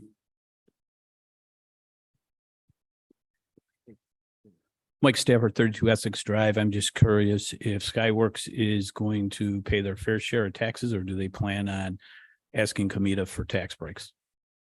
Thank you. You know that answer? I don't know if that has necessarily been totally contemplated at this point. I believe that this may also be eligible for 485B treatment. But as an industrial use, it does qualify for tax incentives. What's 485B? 485B is a provision of the town law, which is for initial commercial properties, commercial or industrial properties. I don't know if the town's opted out of it or Is not. that the one that you scale up? Yeah, So- it's 50. Yeah, it starts with a 50% abatement and then Right. reduces to 45%, and goes on and on. This particular use would be eligible for Comida incentives. That is not yet to be determined, and according to the code, that's not a criteria for this board to decide a special permit. Understand there was a resident who was. I understand, and I understand Mr. Stafford's interest in this as well. I will note that neither of those change the taxation level for special districts for the fire district. That's correct. So That's correct. No matter what incentives are granted, special districts, have to be fully Fully paid taxed, yep. based on the assessment of the property. Any other questions? Anything online? And hearing, oh, got one. If you want to step aside, Jerry, so. You got in just under the wire. I was just about to pick up the gavel. Yes, sir. Thanks, sir. Tony Kemmer, and my question is to the board. Again, how far would the entrance be from the light on Middle Road? And still, I see a big problem with your increasing traffic in the area again. I still see a problem with exiting off of the medical complex. Would the board consider making something with the exit from Skyworks and approaching the people across the street to create some kind of exit from the 600 building in the medical complex to release the traffic where the people can't get out of there now? Oh, so you're talking about the, what's it called? Red Creek? Red Creek Drive. Yeah, yeah. So Red Creek, the town has actually already been in discussions. There was a brief discussion of a development across the street. And so first off, both these are county roads. So ultimately it's the county that makes these decisions, not the town. I see. The town has expressed that concern. One of the things we've talked about is if they ever do develop the property across the street, the old Golf Dome, that they would align the entrance there with Red Creek, and the county would put in a light there that was essentially synchronized with the one at Calkins so that it provided stoppage so the people could pull out there. Unfortunately, that development disappeared 5 years ago and nothing's come back since. So this really doesn't affect that.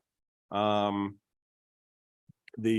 I said, it really comes down to developing the former Golf Dome. I will note that you talk about traffic. Traffic is way down in this area because ever since the pandemic, those office buildings over, the Hope Paychex Park. Yeah. It's a ghost town compared to what it used to be. So this whole area used to support, and of course, if you go further back to the days of the mall, this area used to support a whole lot more traffic than it does today. I don't disagree with you that Red Creek is an issue. But I don't think this will exacerbate the problem with Red Creek as much as, like I said, what really needs to be resolved there is that a light to synchronize to let those folks out. Thank you very much for your patience, but again, I just really would ask you consider keeping the exit about to the back to at least somewhere where the where the RGH. From the looks of it, it's south of that because it looks like I can see the entrance.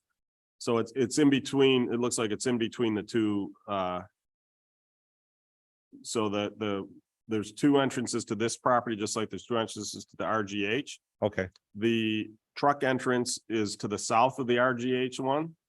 And the customer entrance is in between the two. Thank you. You bet. So is that, do you agree with that assessment? Yeah, it looks like I'm seeing curb cuts shown on the drawing.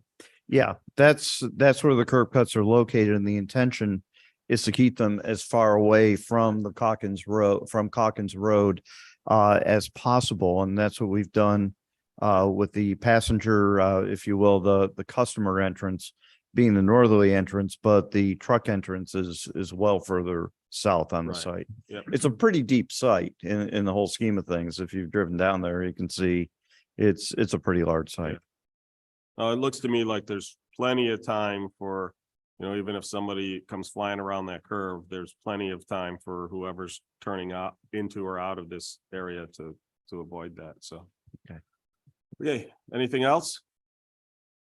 Then hearing and seeing none, I'm going to close the public hearing for special use permit application number 2023-037 Skyworks Middle Road. Can I get a resolution? Mr. Supervisor, I'd like to make the resolution number 22-356/2023 to issue a negative declaration and approve special use permit number 2023-037 to establish a Skyworks equipment rental and sales facility at 65 Middle Road. Seconded. Any further discussion? Hearing and seeing none, please call the roll. Councilmember Safranik, Aye. Councilmember Bolsner, Aye. Councilmember Page, Aye. Councilmember Blanca. Aye. Supervisor Schultz. Aye. Thank you very much. Congratulations. If they reach out to me, I would love to hook them up with the president of the Chamber of Commerce. Would love them to become members of the chamber and we could do a ribbon Absolutely. cutting. Got the big scissors. whole They're nine good. yards. They're good community players and good citizens and proud supporters of the Buffalo Bills. I think All they're right. official equipment suppliers. So Even with after, apologies to all other fans of other football teams. So even after the last game, right? Jared? even after the last, they're still there. Thank you. No problem. Next up, we have a public hearing for the proposed local law to amend the town of Henrietta zoning codes to address zoning for smoke shops. So for those unfamiliar, we're basically looking, we've been seeing issues where smoke shops have been cropping up all over town, including areas that are immediately adjacent to establishments that cater to children. And this has caused some issues that if you're out eating ice cream, you're smelling cannabis flowing through the area. We just don't think that's appropriate.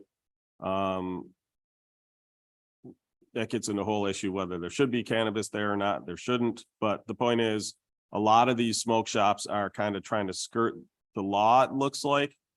So what we want to do is put them into the same areas that were zoned for cannabis retail areas, which is basically our main retail corridors. Now, those are both retail and industrial zoned, but it's Jefferson Road and West Henrietta Road.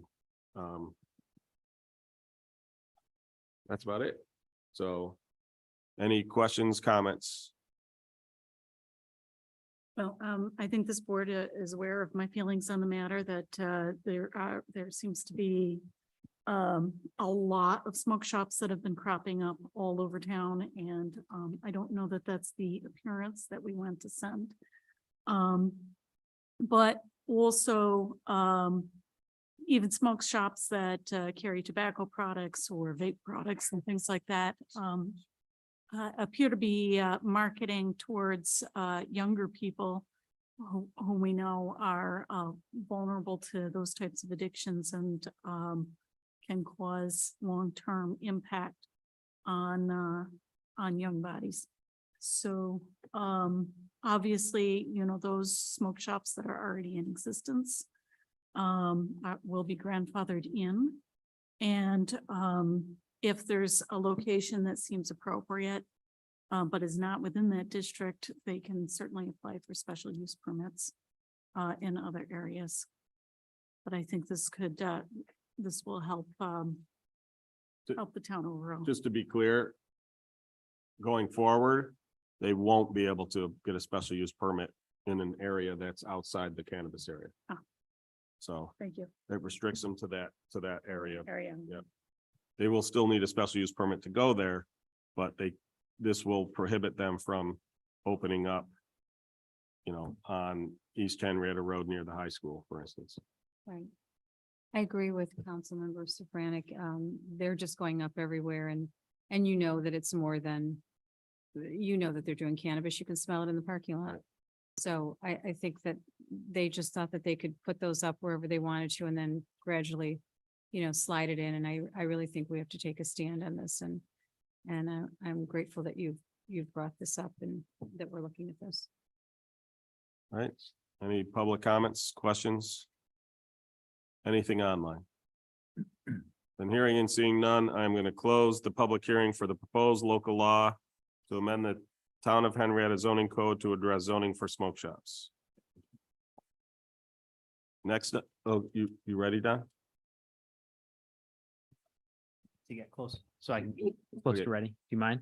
Nope, go ahead. Okay. First, the townhomes are they for sale or for rent? They are for rent. Okay, because there's some references to for sale, so I'll get rid of those. Do we want to leave that in there though, just in case they ever, just because the other one started as for sale and switched to for rent? What if we just don't specify either way? Okay, Because right now it says for sale. can it just say for sale or rent? Sure. Yeah, I know sometimes developers' plans change, so I just, Okay.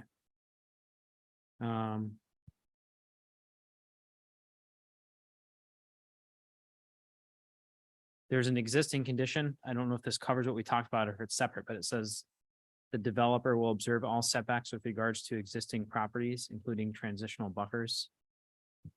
Do you know what we mean by observe all setbacks with regards to existing properties?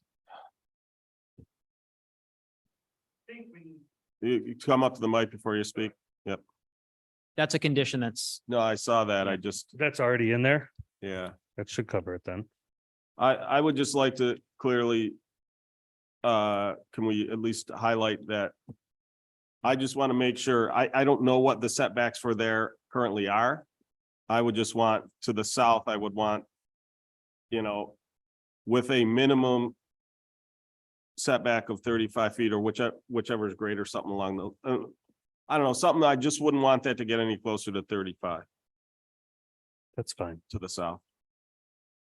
Maybe it shall comply with all existing setbacks as well as Perfect. I'm good with that. 35 feet from the southern. Yep. so you're saying that the development should comply with setbacks as proposed in 2005, is that what you're saying? Right, but like Okay. I said, the thing I would just want to add is that I don't know, since I don't know those numbers, I just wouldn't want to get any closer that, because sometimes they don't build right up to the setbacks. So for all I know, the setback's 5 feet. I'm not saying it is, but Yeah, I would just want to make sure, so it's whichever is greater, the ones that were already approved or that 35 feet to the south. okay. So I just changed that to say the proposal shall comply with property line setbacks as proposed and approved in 2005. And including the transitional buffer as detailed in town code and including that buildings proposed to be constructed shall maintain a minimum setback to the southern property line of at least 35 feet. Right, perfect. All right, Is our townhouse? Yeah, we're good. good.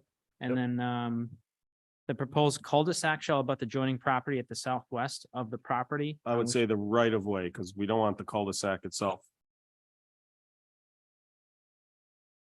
Shall abut, the proposed right of way shall abut the adjoining property is it the town property? Adjoining town Yeah, property? one is a town property is to the west and it's a private property to the south. So I is it? thought we this- agreed that it would go through the town property on the west because of the steep slope on the. No, that's something separate. I just want the right of way of the point is it should be touching both. That's fine. That way it can go in either direction, but yes, Okay. in other words, now it's out of your hands. It's You don't not have to deal going with that south, it's anymore. gonna go west. So is it Okay. south and west or southwest? What am I saying? It is in the southwest corner, so it is, the cul-de-sac right of way should be Abutting. abutting Yeah. the property to the south and the property to the west. Okay, It's essentially snugged up in that corner, so the southwest corner. southwest Good. corner, yep. Um, And that way then you're not involved in it. You don't have to do any easements. It's all between the town and It's good thinking.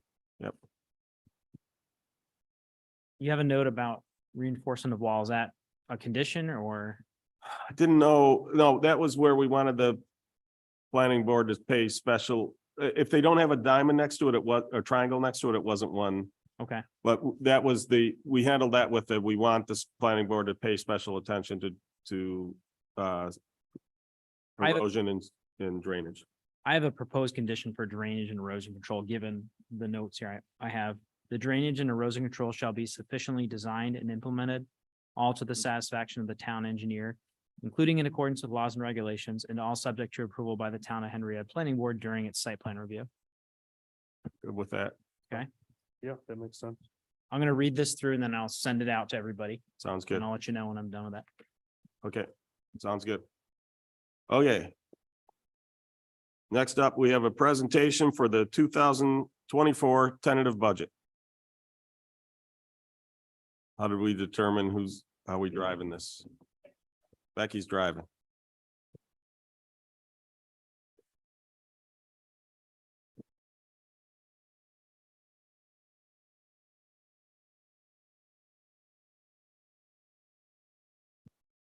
All right.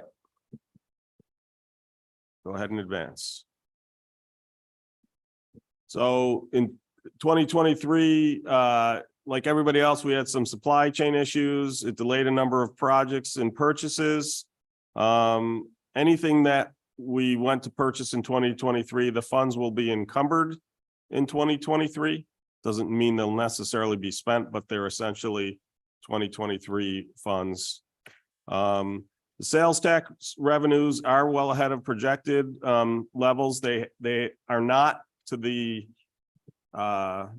astronomical levels above like we'd seen in recent years. So it has slowed down. But you know, there was talk that there was going to be a bigger slowdown than actually occurred. We tend to budget from a revenue standpoint. We budget conservatively because we would rather end up with excess revenues than fall short. And then while material and fuel prices have risen, the town personnel have done a good job keeping costs on budget. So we're doing real well in 2023, although my finance director yells at me for spending too much money now and then. Next. So for 2024, the total budget is 26 million. We net out fund transfers, transportation to districts, stuff like that. One of these weird things in government accounting, if we transfer $200,000 from the general fund to the library, it counts as so there's the original 200,000 revenue that generated that money. Then there's a $200,000 expense to the library or to the general fund. Then there's a $2,000 revenue to the library. And to me, it's double counting. So we net that out because nobody thinks like government does accounting. So we try to put it in the way people think. It's actually a decrease over the 2022 or 2023 budget. But that's the 2023 amended budget. That's largely due to changes in capital expenditures for the town court. So we had these huge expenditures for town court. So most of that decrease, in fact, the reduction in capital is actually much greater than that 9.5 million. But when you basically subtract out the drops and then add in the increase in operational costs, the difference is about 9.5.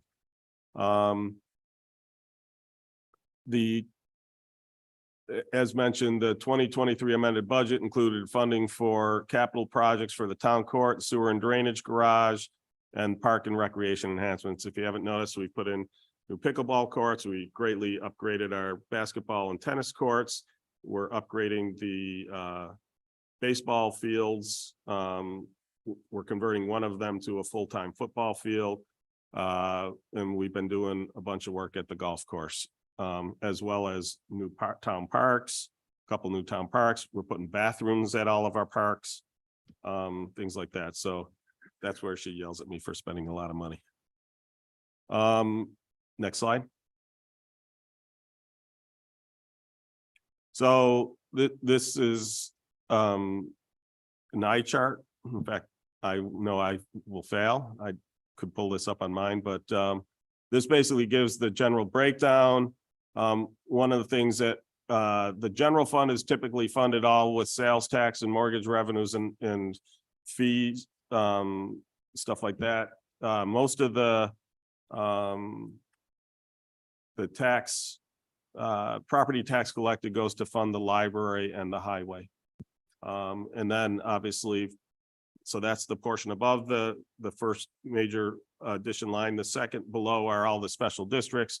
So that's things like drainage, sewer.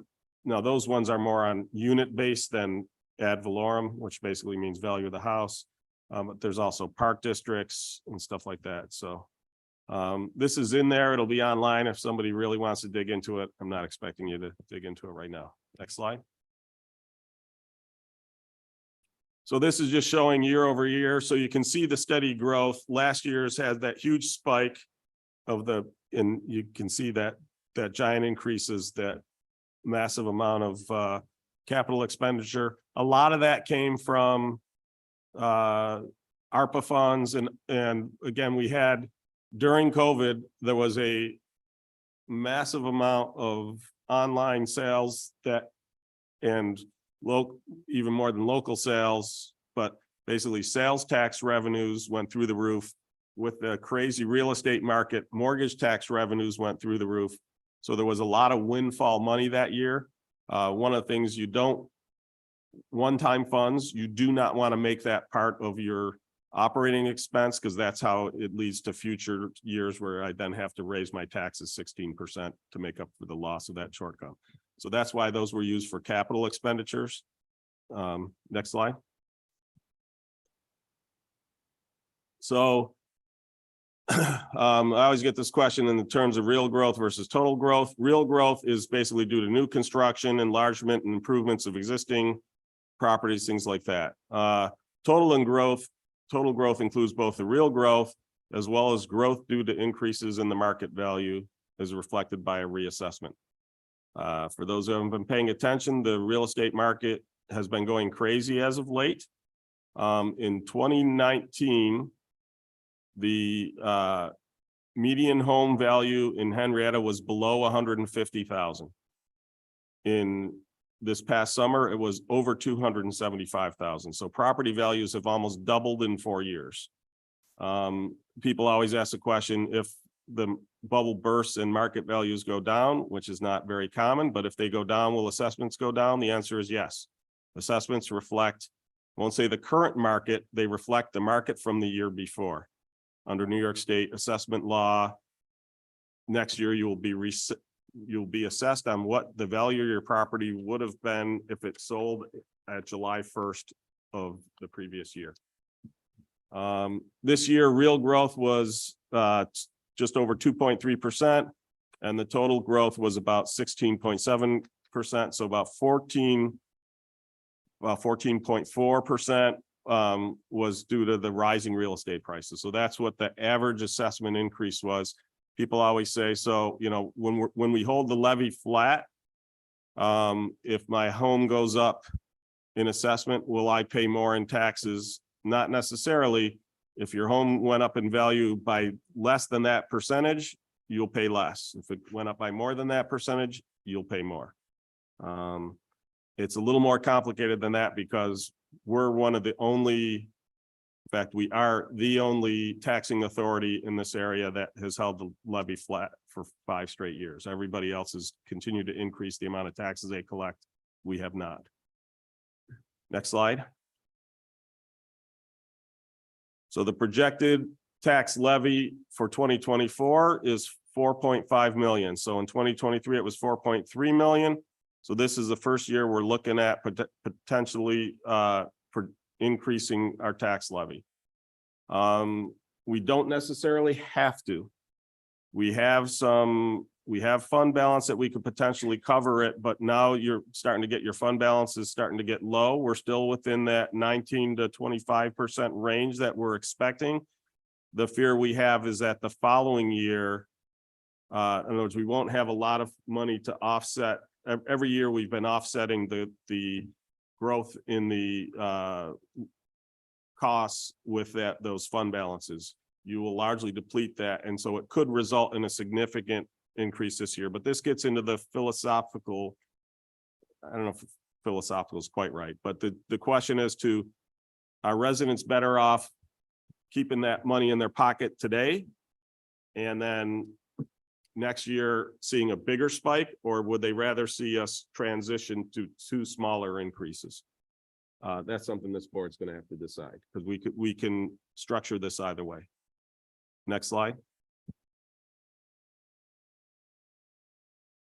So why a tax levy increase? The first one is labor costs have continued to rise, and I'm not necessarily talking salaries. Those are only single-digit % increases. It's health insurance, retirement costs. Both of those are double-digit increases. The Those costs are going through the roof. Library costs have continued to increase, yet the state aid for library has not increased much, if at all. I was doing this late at night, so I didn't want to call Adrian at 3 a.m. and say, was it at all? So I gave myself some wiggle room, but okay. So like I said, that's one of the problems we have is that, you know, public libraries don't generate much in the way of revenue, right? And the costs increase like everything else, and the state aid has not. And so it puts a bigger and bigger burden on the property thing. You know, the great thing is with the new library and the work that our staff does, the library sees more and more and more use. So it's well worth the money, but it costs money. And then the town has grown significantly over the past 5 years, yet we've kept the tax levy flat. And it's starting to catch up with us. So that's why I was saying we could do it one more year, certainly. The year after that, probably not. It's, you know, we did a modest increase, thought that was the most, I'll call it fiscally responsible. But again, we have that choice today to go through that. Next slide.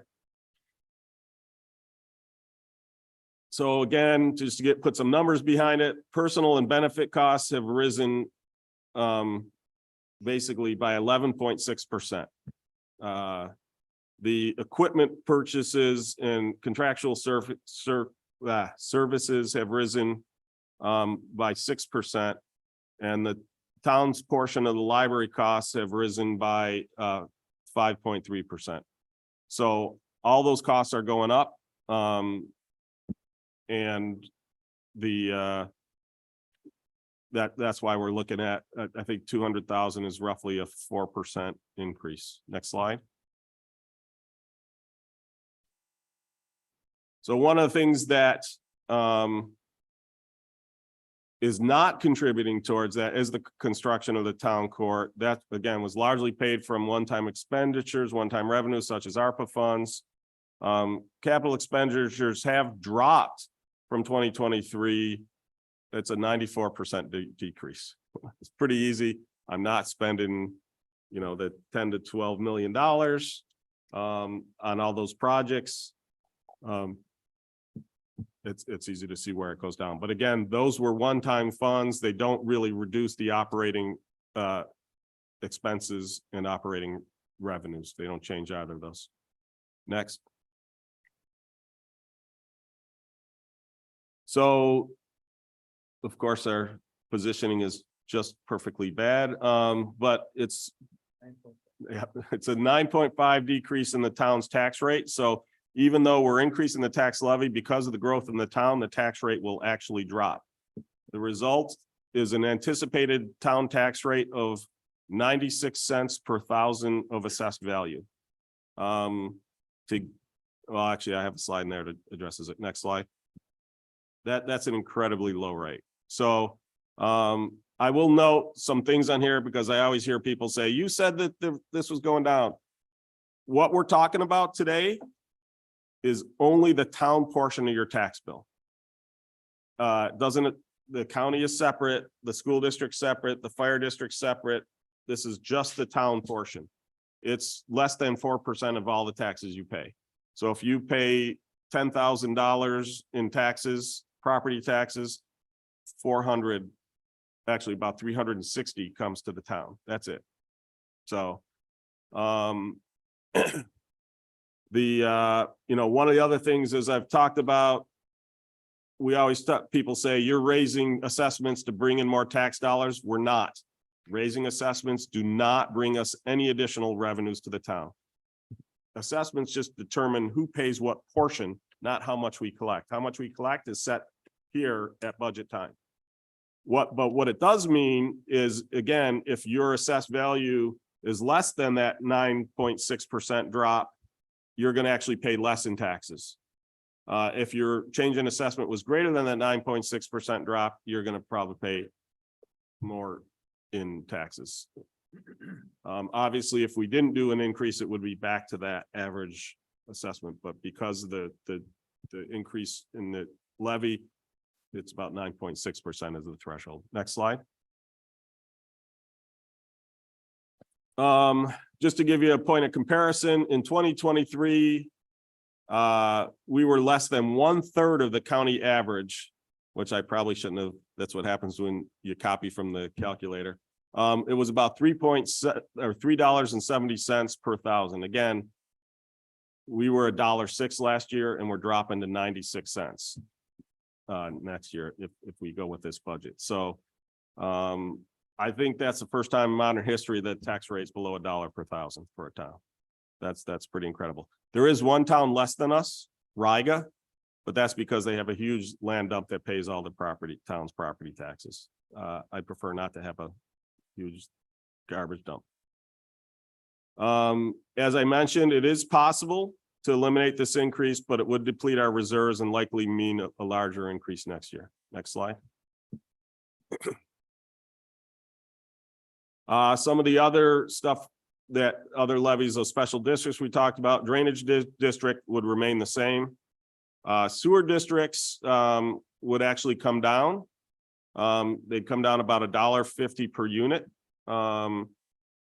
So basically your rent to remove all of your waste product from your house would be about just under $36, which is a pretty good bargain if you ask me. The park district, we've seen a lot of additional mowing requirements. We've had to get some additional equipment. So this is park districts typically are green belts, stuff like that. Those are going up. So it's going to be an increase of about $2 per unit. I think per unit is typically per house, but yeah. Next. In terms of what's included in the budget, we're adding a full-time cleaner as we bring the court online. This will allow us to drop our last remaining external cleaning contracts. We found we've been able to get a lot better cleaning results bringing this internally, especially for the library and the rec center. We've actually saved money in the long run as well. So we're going to complete that and bring the last cleaning position internal. And then we're adding 5.5 full-time equivalent for golf course personnel. Those salaries are to be covered by revenues from the golf course operations. I don't know that we'll get there in year one, but the plan is to be there in year 2 or greater. Yeah, so those personnel who are working in the golf course in the winter, a lot of them will be helping with snow removal. Excuse me, working in the golf course in the summer. We'll be working for snow removal in the winter.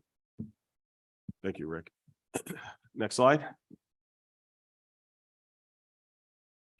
So in terms of the equipment outlays, we have our scheduled equipment replacements. As I said, we're adding a 16-foot wing mower for the parks and green belts that will allow us to mow them much quicker. We had a lot of complaints that we didn't get to our mowing as expediently as some people would like. So we did address that this year.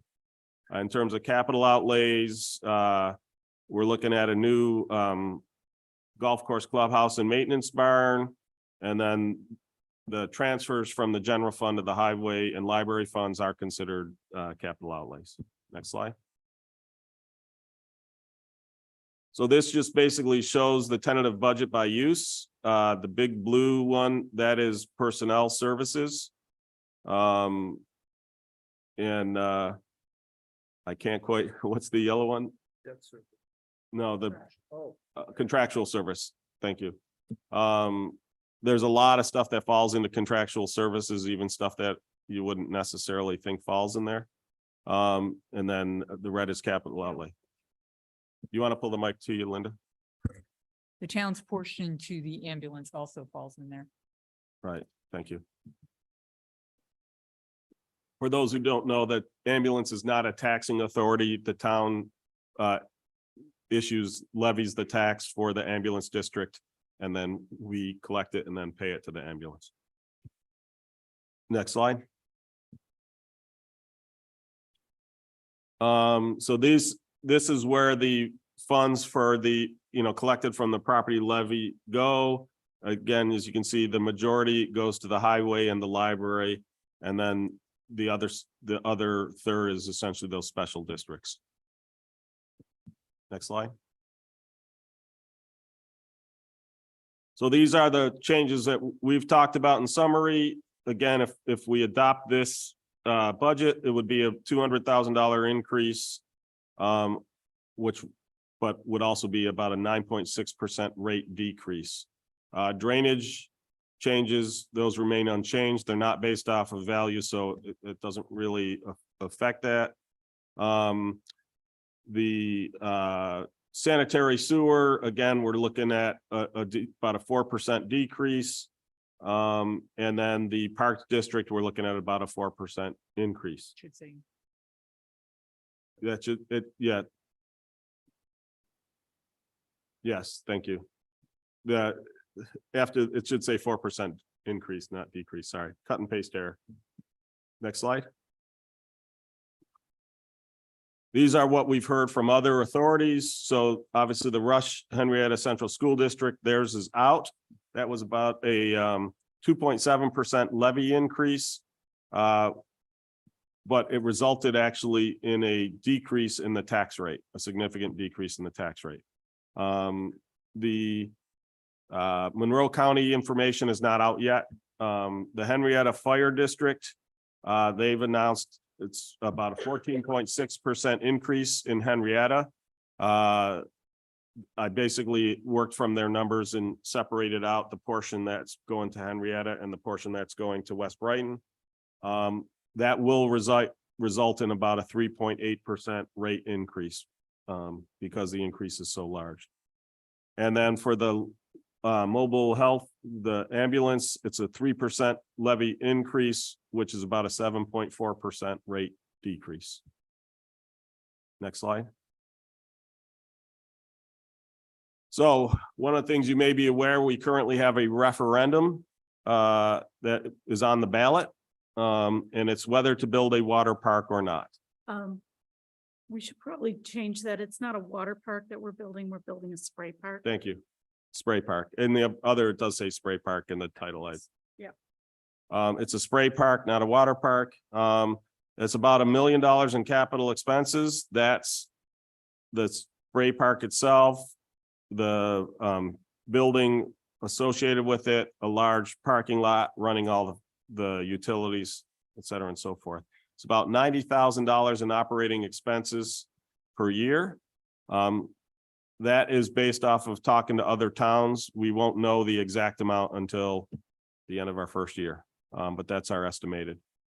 If the referendum passes, we're proposing that the total budget would increase to 27.2 and the tax levy would increase to 4.6. So in the referendum itself, it talks about funding it with the $200,000 tax increase. You'll notice that we're talking about that the levy would instead increase by 300,000. We figure if it passes, then we wanted to shrink we didn't want to increase by 400,000. So we would remember how I said we could reduce the size of the $200,000 increase, we would do that. So that the net effect would be a $300,000 increase or about a 6.9% increase. The tax rate would still drop, but now it would be just under $1 per thousand. Next slide. So again, the way it would be funded, $250,000 from the capital project fund, $200,000 from an increase in the tax levy, and about $619,000 from the general fund balance. One of the things that I will note, the 6.9% increase in the tax levy would exceed the tax cap limit and thus require a tax cap override of about $76,800. So you'll hear tonight, we're going to call for a public hearing for a tax cap override. It's going to be at the November 15th meeting. By then we'll know the results. If the referendum passed, we'll pass the override. If the referendum fails, we will not. This is one of the things that I just don't understand the state and their tax cap. If the public passes a referendum, that should be outside the tax cap increase. I don't get it. If obviously the public's okay with it, if they passed it. State does a lot of things I don't understand. Next slide. And I will fix that, just spray park before we post it. Yes. So basically the plan is, so this tentative budget was initially distributed to the town board on October 2nd. We had meetings with the department heads, updated the numbers, basically the board members, we went through all this stuff. These are the small adjustments were made accordingly. Following tonight's, we actually have two pass. I've got the one listed here and I'll talk about our other choice. Any additional adjustments made by the town board, we'll incorporate those now, because again, we have a couple questions we can answer. And then basically on November 8th, the amount for the spray park will be included or excluded based on the results of the ballot referendum. At that point, the tentative budget will be sent out by the town clerk as the preliminary budget through a public notice in advance of the public hearing on November 15th. Our other option is to, because Monroe County is behind everybody else, our other option is we could call for the public hearing on the December 6th meeting. And at the November 15th meeting, we could elevate the tentative budget to the preliminary budget. But right now we have it to get it in sooner rather than later. But again, that's a decision up to you. And I think that's the last slide. Is that correct, Becky? Yep. Okay, board, we'll start. Well, do we want to ask questions, comments from the public before we go on and talk about what we want to do? Okay. Any questions, comments from the public? Come on up. Should have gotten you a seat closer. I'm cool. There were prior mentions in previous years when I was here about other water projects. Have they been tabled? Is this the only water project at this time? So this is different than the water project. This is a spray park. And the reason it's a referendum, it's not what I'll call necessary, right? It's an amenity that some people, I really don't know which way this vote is going to go. I really don't. I hear a lot of people say, boy, we really need a spray park. Kids love it. Other people say, run a sprinkler. I don't know which way it's going to go. That's why we talked about putting it up as a referendum. It's because it's being funded from capital funds that requires at least a permissive referendum. We decided to elevate it from a permissive referendum to a ballot referendum because of that uncertainty.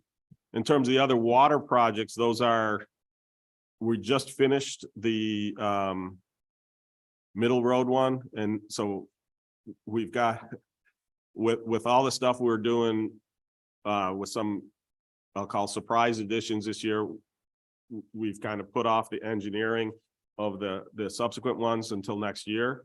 But basically those are funded generally through a district. So we would create a district. They're essentially separate from the budget typically. So the other ones we're looking at is Telephone Road and then East River, the southern end of East River Road. So those are the next two in line that we're looking at. There's did anything ever come of the plan for what was it in the Riverview Heights? Or like something on the Genesee River? So I think you're talking about the local waterfront revitalization plan. Yeah. One of the other frustrating things about the state. So I started this thing in my first term in office. I'm now about to enter my fourth term in office. The Department of State at New York State still has not finished reviewing the plan. They've had it for, 18 months.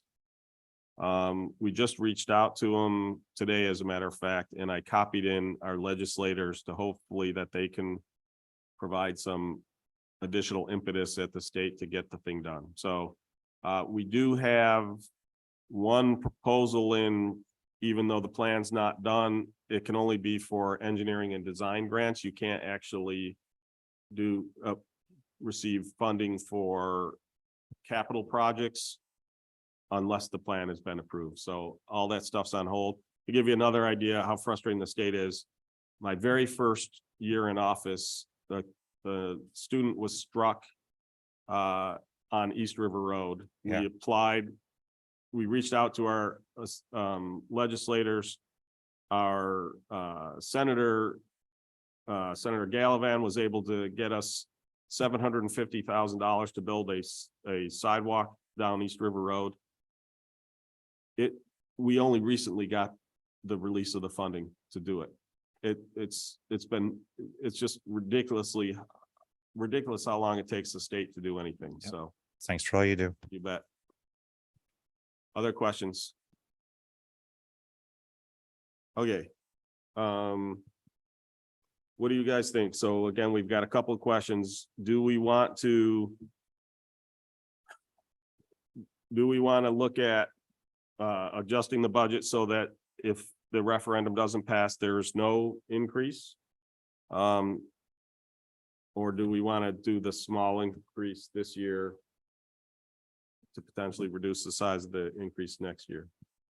I think it's been a number of years since there's been any increase at all from this particular taxing body. And while we had a couple of good years with sales tax income, I think that may in fact be changing. So I think it would be wise to do a small increase this year and a small increase next year, if it's required next year. But I think to have a huge jump next year could be painful. I agree 100%. Okay, and then the second question is, do we want to hold the hearing on the 15th? Or do we want to hold the hearing for the, essentially it's the hearing for the preliminary to become final? We want to hold that on the 15th or on the 6th? I would prefer, personally, I'd prefer to hold it on the 15th. So that if there's a need to push it back for any reason, or reconsider any items, then there's that buffer time. I agree. I I'm agree. with you on that. Okay. That answers our questions. All right, thank you. Don, are you ready? All right. Did it? I just had, I'm sorry, I had two more questions and I'm Sure, gonna distribute okay. it. This is all senior housing, right? The home, the All senior townhomes housing, yeah. and the apartments. Can't be anything other than senior housing. Okay. I'm just gonna confirm that. Senior housing at the 55-year level, Yes. beginning level. Okay. Thank you.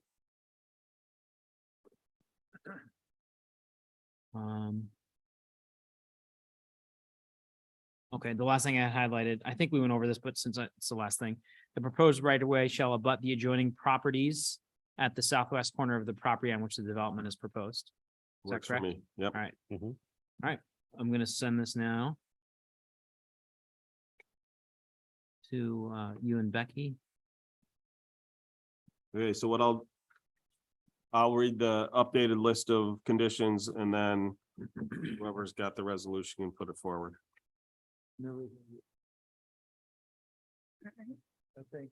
Yeah. Oh, it Should worked be better out. if I'm in my inbox. The I'm secret. like, why am I not seeing it?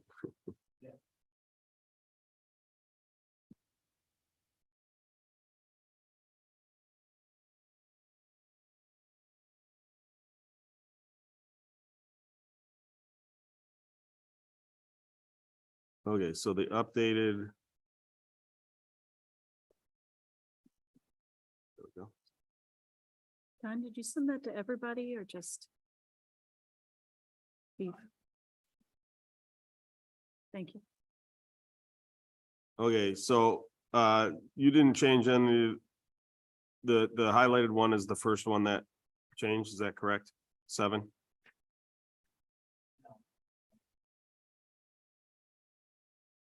Oh, I see it. Okay, 4, yep. I guess I'll just read them all. Okay, sure. All for sale townhomes shall be designed, built and operated in accordance with the design and operational criteria as indicated in the conditions for the formally approved special use permit. As all is set forth by resolution 14-158, 2005, which resolution is incorporated herein and made a part hereof as Schedule A, in compliance with such conditions shall be confirmed prior to the issuance of a building permit. 2, as proposed and offered by the applicant, the project shall be constructed and operated as senior housing for those of 55 years of age or older, including that the applicant and any subsequent owners of the property may not enter into a lease of a unit unless at the time of such lease, such unit will be occupied by at least one person 55 years of age or over. 3, as proposed and offered by the applicant, the project shall be constructed and operated as senior housing for those of 55 years of age or older, including that the applicant and any subsequent owners of the property may not enter into an agreement for the sale of a unit unless at the time of such sale, such unit will be occupied by at least one person 55 years of age or older, and any homeowners association formed in connection with the sale of such units shall enforce the requirement that at the time of sale, such unit will be occupied by at least one person 55 years of age or older. 4, the proposal A shall comply with the property line setbacks consistent with and required pursuant to those proposed and approved in the 2005 special use permit. B shall also comply with the transitional buffers detailed in Town Code 295-60-E, and C, notwithstanding A and B, shall in any event be constructed such that buildings maintain a minimum setback to the southern property line of at least 35 feet. 5, the property shall require site plan review by the planning board. 6, security shall be provided as per section 295-34N of the code. 7, the proposed right-of-way shall abut the adjoining properties at the southwest corner of the property on which this development is proposed.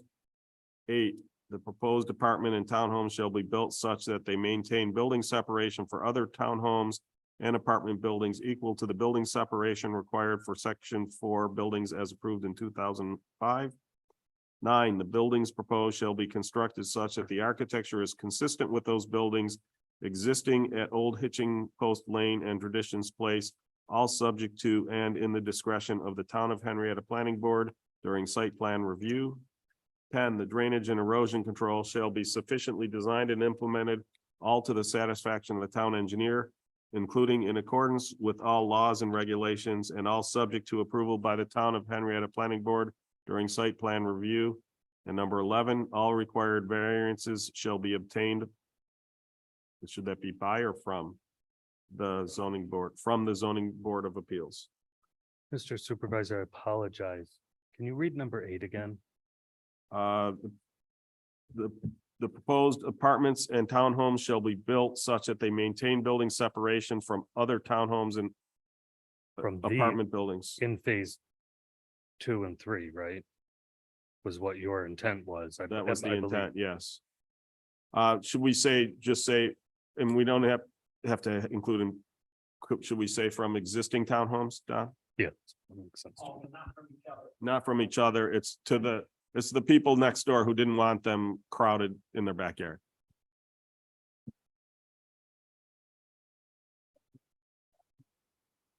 There are no other existing apartment buildings, so you can just say from existing townhomes. Sorry to interrupt. No, that's great. Good catch. I missed that. You got it. And then in paragraph 1, it says all for sale. I noticed this when you're reading it. It should say all for sale and or rent. Okay, So I changed that too. perfect. All right. Those sound good? Did we miss anything? I don't think so. Okay. Then Millie, can I get a motion? Can I ask Don a quick question? Mhm. Not sure if this needs to be the time, but I'm just gonna ask now. The condition number 1 says the resolution is a part of its Schedule A. I already have a Schedule A here. Okay, so that should be Schedule B. I just wanted to make sure that I was understanding correctly. I could be. Oh, I yeah, could, actually, good point. I don't know if Millie's, who's got the oh, you Seeker. do have, you were doing the Yeah, secret I'm one, yeah. doing the seeker. I can Okay. check the schedules real. You're saying the schedules are not aligned correctly? There is already an existing Schedule A. So just, oh, there is already a Schedule B too. There's B, C, yeah, there's a bunch of them. Okay, well, you got some time while we do the seeker, just get Okay. the proper whatever schedules left. There, in the folder, there is the schedules are there in the folder. Okay. While he's making those minor corrections, why don't we have Millie put forth The seeker seeker? resolution. Yep. Mr. Supervisor, fellow town board members, I have resolution 22-354, 2023. To issue a seeker negative declaration for a proposed senior housing apartment and townhome complex to be known as Erie Station Section 4, located on the south side of Erie Station Road and west of East Henrietta Road.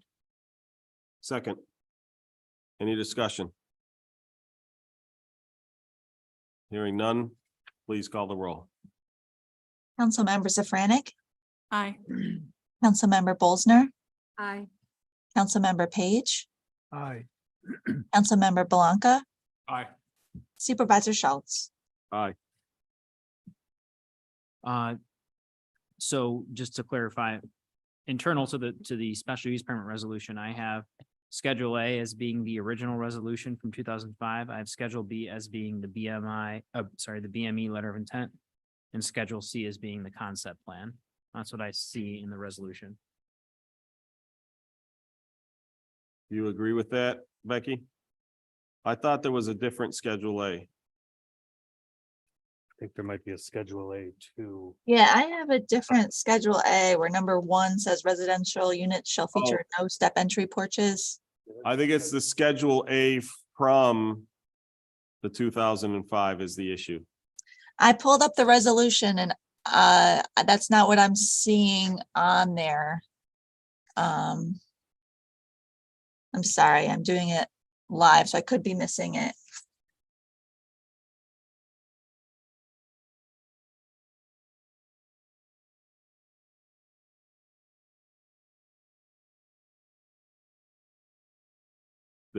Is that correct? Is it that there's a Schedule A from the old resolution? Yeah.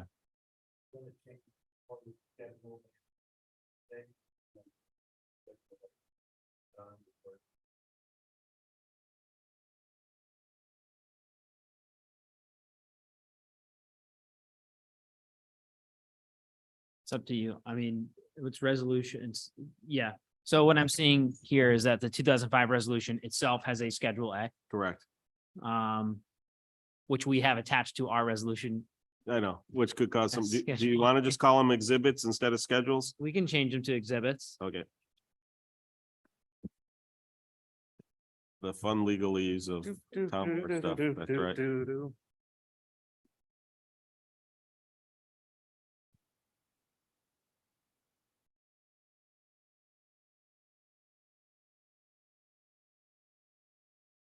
Let me know when you hit save and I will move it. All right, I'm searching for all schedules and changing to exhibits. Way we're going, we're gonna do the solar array in the sunlight. Apparently. Bruce loves this stuff. Like he's not harvesting right now.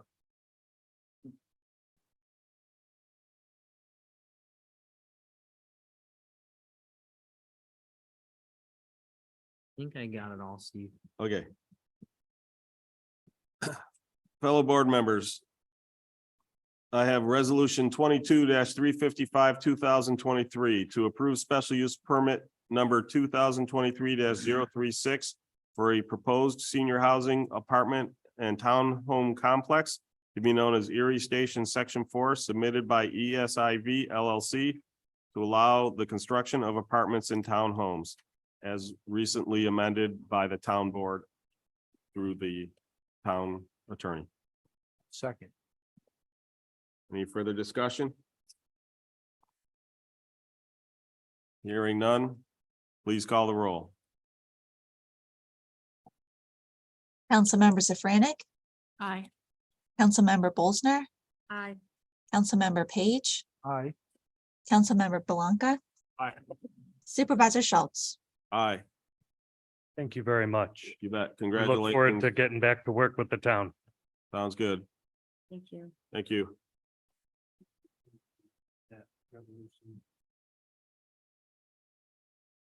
You'll actually get they'll send you a PDF tomorrow. Yeah, and it'll have on there, it'll have also the vote as well, so Super. that's right. I know. Have a Supervisor, good night. Yep, because I had my nose in editing the resolution. Did you actually adopt the seeker resolution first? we did. Okay. good. Yes. We did. Yep. All right, that concludes our public hearings. Did we need a bio break or do we want to get right into resolutions? Let's go. All right. Can I get I have no idea what number resolution this is. I think I'm 350 first. Oh, I know you're first. I Oh. I know 357. that. I just didn't, normally I say our first, second, third. Oh. This is like sixth or seventh. Yeah. Supervisor Schultz and fellow board members, I have resolution number 22-357, 2023 to approve and or ratify the following agreements. Be it resolved that the following agreement and or contracts are hereby approved or otherwise ratified by the Henrietta Town Board, and that the supervisor or his designee execution of the same is hereby authorized and approved. Toshiba Statement of Services and Toshiba Master Software and Service Agreement. Second. Any discussion? Hearing none, please call the roll. Councilmember Safranik, Aye. Councilmember Bolsner, Aye. Councilmember Page, Aye. Councilmember Blanca. Aye. Supervisor Schultz. All right, Mr. Supervisor, fellow town board members, I have resolution 22-358, 2023 to authorize bills payable and any associated contracts or agreements for October 19th, 2023 through today, October 25th, 2023. second. I'm still looking at the previous resolution. Oh, Yeah. no, I've forgotten the number. I think it was, our finance director noted that about 210,000 of this was, cost for the, construction of town court. Is that the right number, Linda? I think that was the number she emailed. Sorry, I was unmuting. Yes, very close. Thank you. Any discussions, questions, comments? Who did the bills this week? I did. Oh, you did. Okay.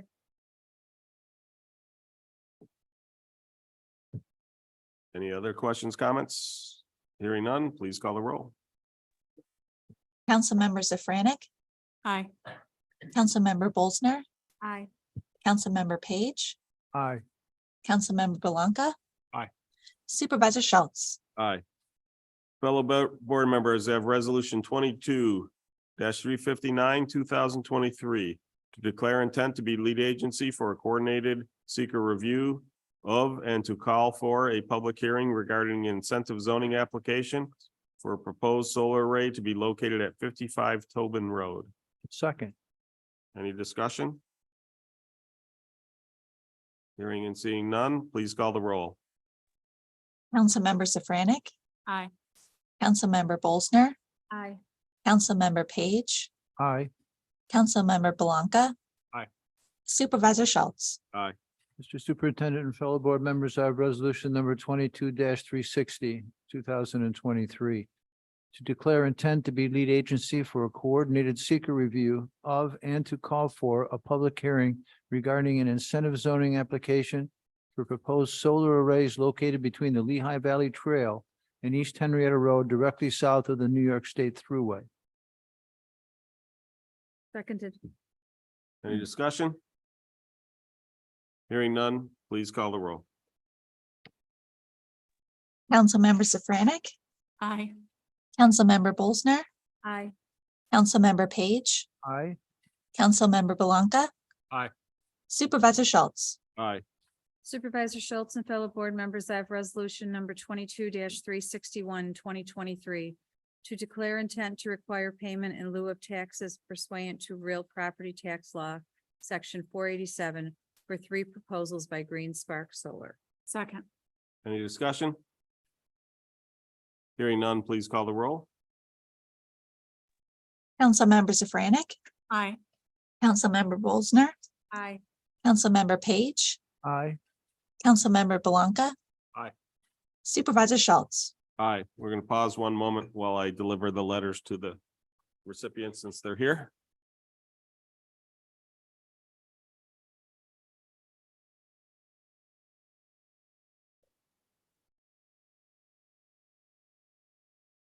Thanks for your patience. Yeah.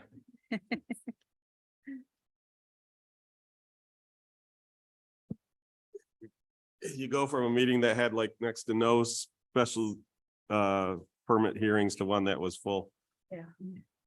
Next resolution? Mr. Supervisor, fellow town board members, I have resolution 22-362-2023.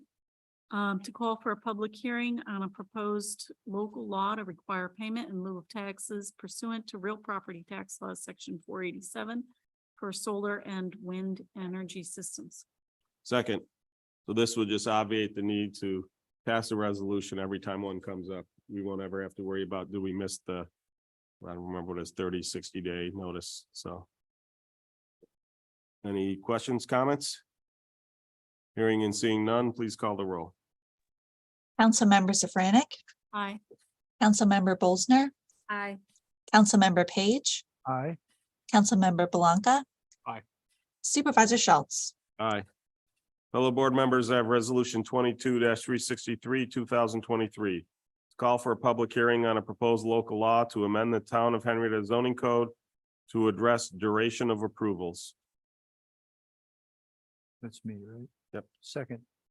So there's some ambiguity in the current code, and we ran into this stuff where it wasn't crystal clear. If a developer starts a project, they get their special use permit and they start putting in this case, it was a pump station and the sewer main, and the sewer main's actually being dedicated tonight. It wasn't crystal clear that that locks in their special use permit. It's crazy to me, especially considering this was actually part of the requirement for the developers to put these in. It was for the Masonic care community. So we're clarifying that. This law will clarify that if they start the work, even if it's not the building permit for the apartment building, for instance, if they've gotten out a permit, in this case, it's not necessarily a building permit, it could be a grading permit, it could be a highway permit, and they do all that work, that locks in the special use permit. So we made that determination, but we just want to clarify it in their code so it never comes up as a question again. So any questions, comments? Hearing none, please call the roll. Councilmember Safranik, Aye. Councilmember Bolsner, Aye. Councilmember Page, Aye. Councilmember Blanca. Aye. Supervisor Schultz. Aye. Mr. Supervisor and fellow board members, I have resolution number 22-364, 2023. To respond to the Office of Cannabis Management, notices regarding cannabis license applications. Seconded. So I'll note that there were 2 previous applications that we supported. One was for the Rise Cannabis. They did the medical dispensary. And then the second was inside of the market. They had the letter of approval. When it's inside the market in a market controlled and operated building, it's not a special use permit. It's whether they get approval from the market, since it's under ag and markets law. Since then, we've had 7 applications they're not all going to get approved. And I'm not even talking about by us. This goes to the Office of Cannabis Management. They apparently have some criteria by which they determine the density. I don't know exactly what that is, but I will say, whereas the whole process, I think they sometimes put the cart in front of the horse with regards to this whole thing. Whoever they've hired to put in that office and respond to the municipalities email for OCM has been fabulous. Every time I have questions, they get back to me typically same day, if not the next day. They've been very responsive with regards to our zoning. They understand that it requires a special use permit. So none of these businesses have asked for a special use permit. Therefore, we can't support them until they do. The way OCM will do this is if they decide that one of these is going to go through, they will approve a provisional license. So basically, it's not a final license. It basically says you've passed OCM, you now have to get local approval. If we then approve it at a special use permit hearing, they will then convert it to a final license. So in addition to these 7 plus the 2 previous, we haven't received an application yet, but somebody's been asking questions about, they have a license to be a grower. And one of the things they've now added is this ability to have a grower showcase or something like that. So I basically told them that as far as we're concerned from a zoning standpoint, if all I can do is purchase and can't consume it, then it falls into the adult retail from a zoning standpoint. In terms of location, and he was asking for a location within that area.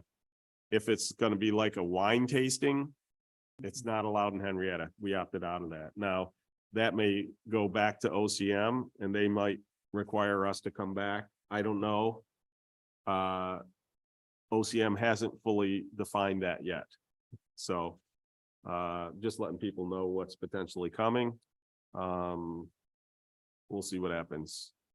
If I remember from the hearings that Henrietta, the size of Henrietta, I thought would only be allowed 2 to 3 retail licenses. So That was their initial thoughts, yes. So if you think about it, there's already 2. So we're looking at 1 other. So, well, I shouldn't say there's already 2 because I don't know that they'll get the there's actually 0.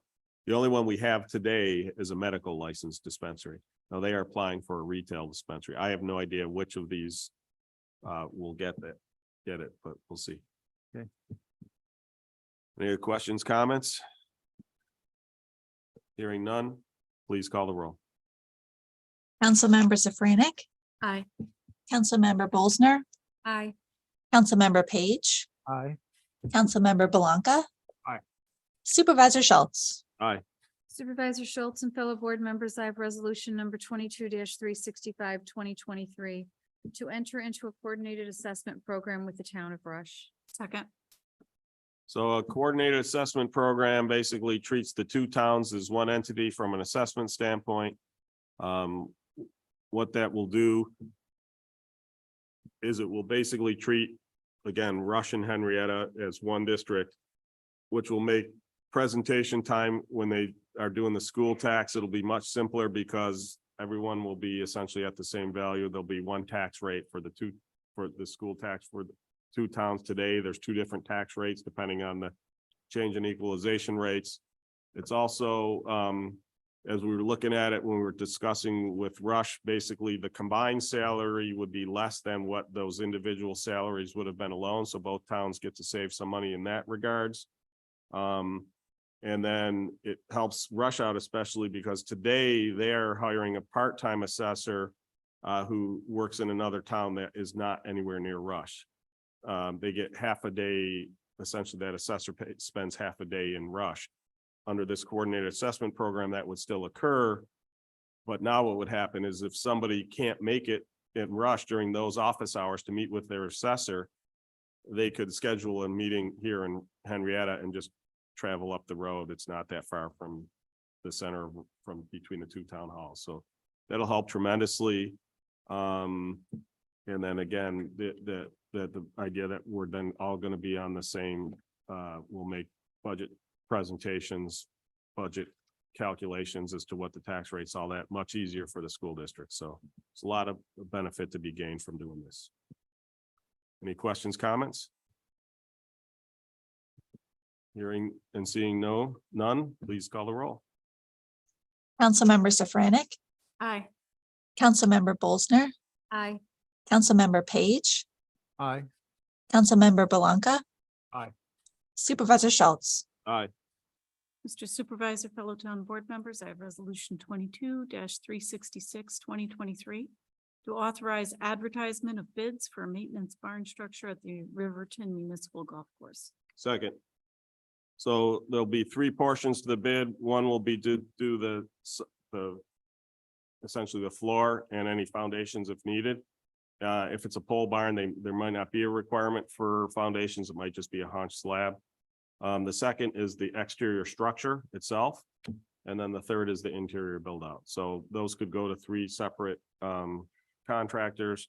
But in looking at, when we were looking at this, it's below the threshold for with the Wicks, it's below the threshold for Wicks law, but we thought it made the most sense to split it out because when you were looking at the respondents, the people who do the building structures, that's what they do is building structures. So this way we can have the folks who pour slabs competing against each other, the folks who are building the exterior structure competing against each other, and the folks who are who do interior build out competing against each other. It just made the most sense. So obviously, if somebody can do all three of those things, they could apply and potentially win it all, but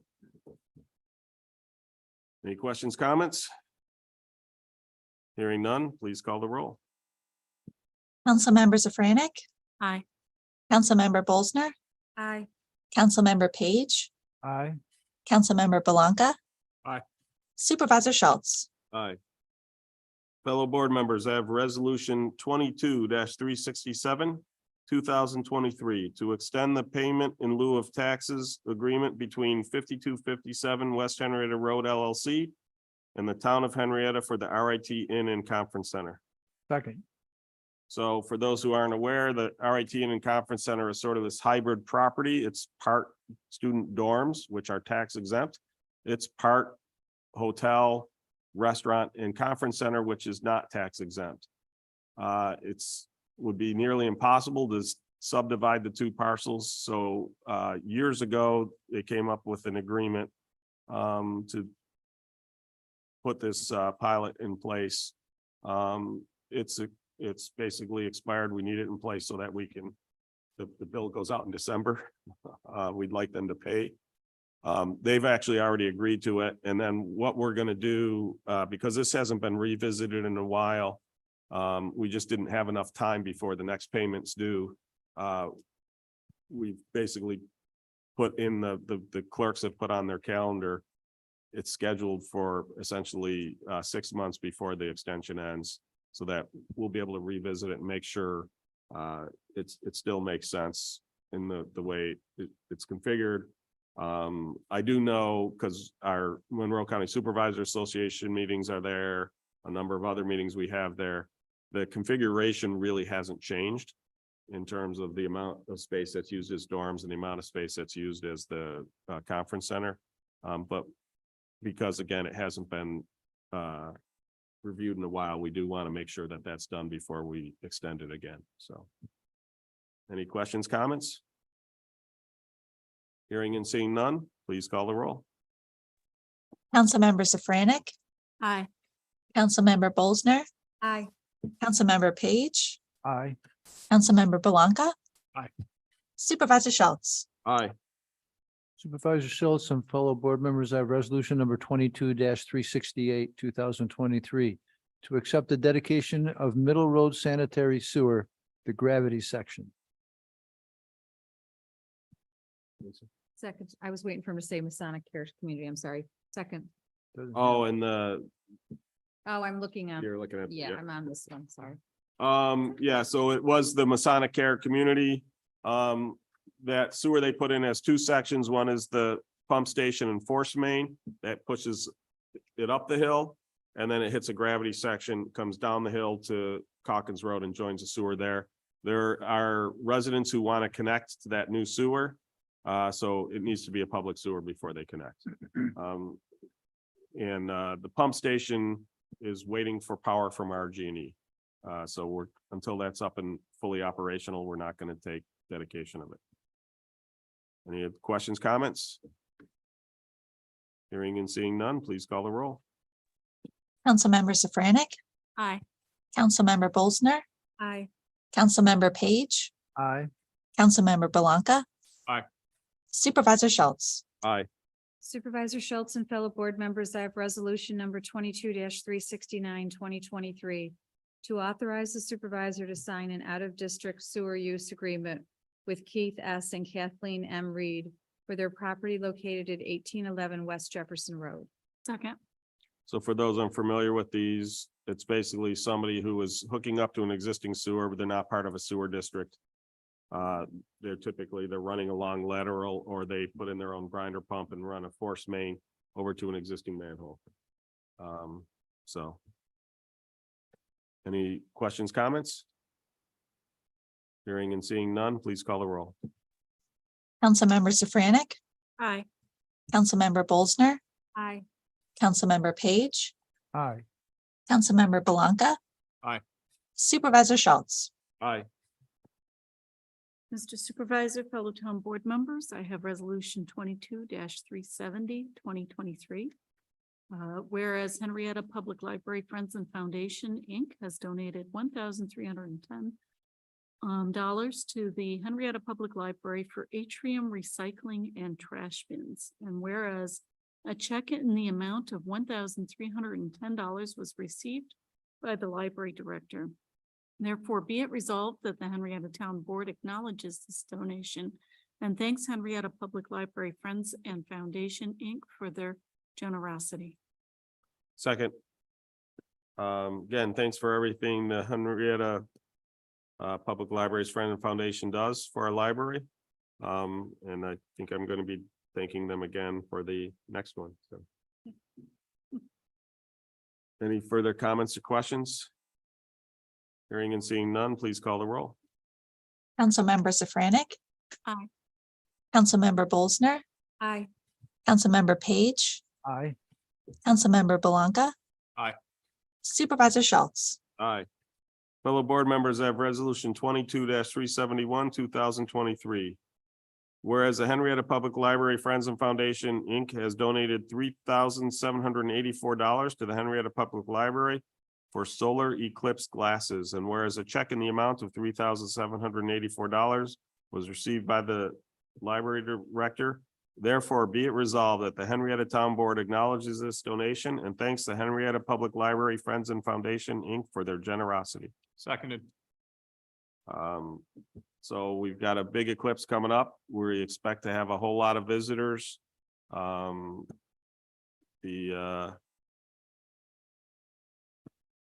We expect that there's going to be a lot of people who need eclipse glasses, so. It's exciting. I know the county's got a huge incentive going on and they're thinking they're gonna fill out the hotels and we're one of the best viewing points. It's gonna be real. I'm excited about Yeah. it. I think it's gonna be really cool. For those who don't know, there's a coalition, I think it's pretty much led by the Science Museum. That they're organizing and coordinating all these events from across the town, and our library is participating in that, so. And it is not too early to purchase those solar eclipse glasses Yeah. because it's gonna be hard to find Yeah. closer we get to it. And it's not too early to get a hotel room if you're coming into town, because I understand they think they are going to be gone. Yeah. I know some people that are setting up tents in their backyard. Yeah. Any further questions, comments, discussion? Hearing and seeing none, please call the roll. Councilmember Safranik, Aye. Councilmember Bolsner, Aye. Councilmember Page, Aye. Councilmember Belanca. Aye. Supervisor Schultz. Aye. Mr. Supervisor and fellow board members, I have resolution number 22-372, 2023.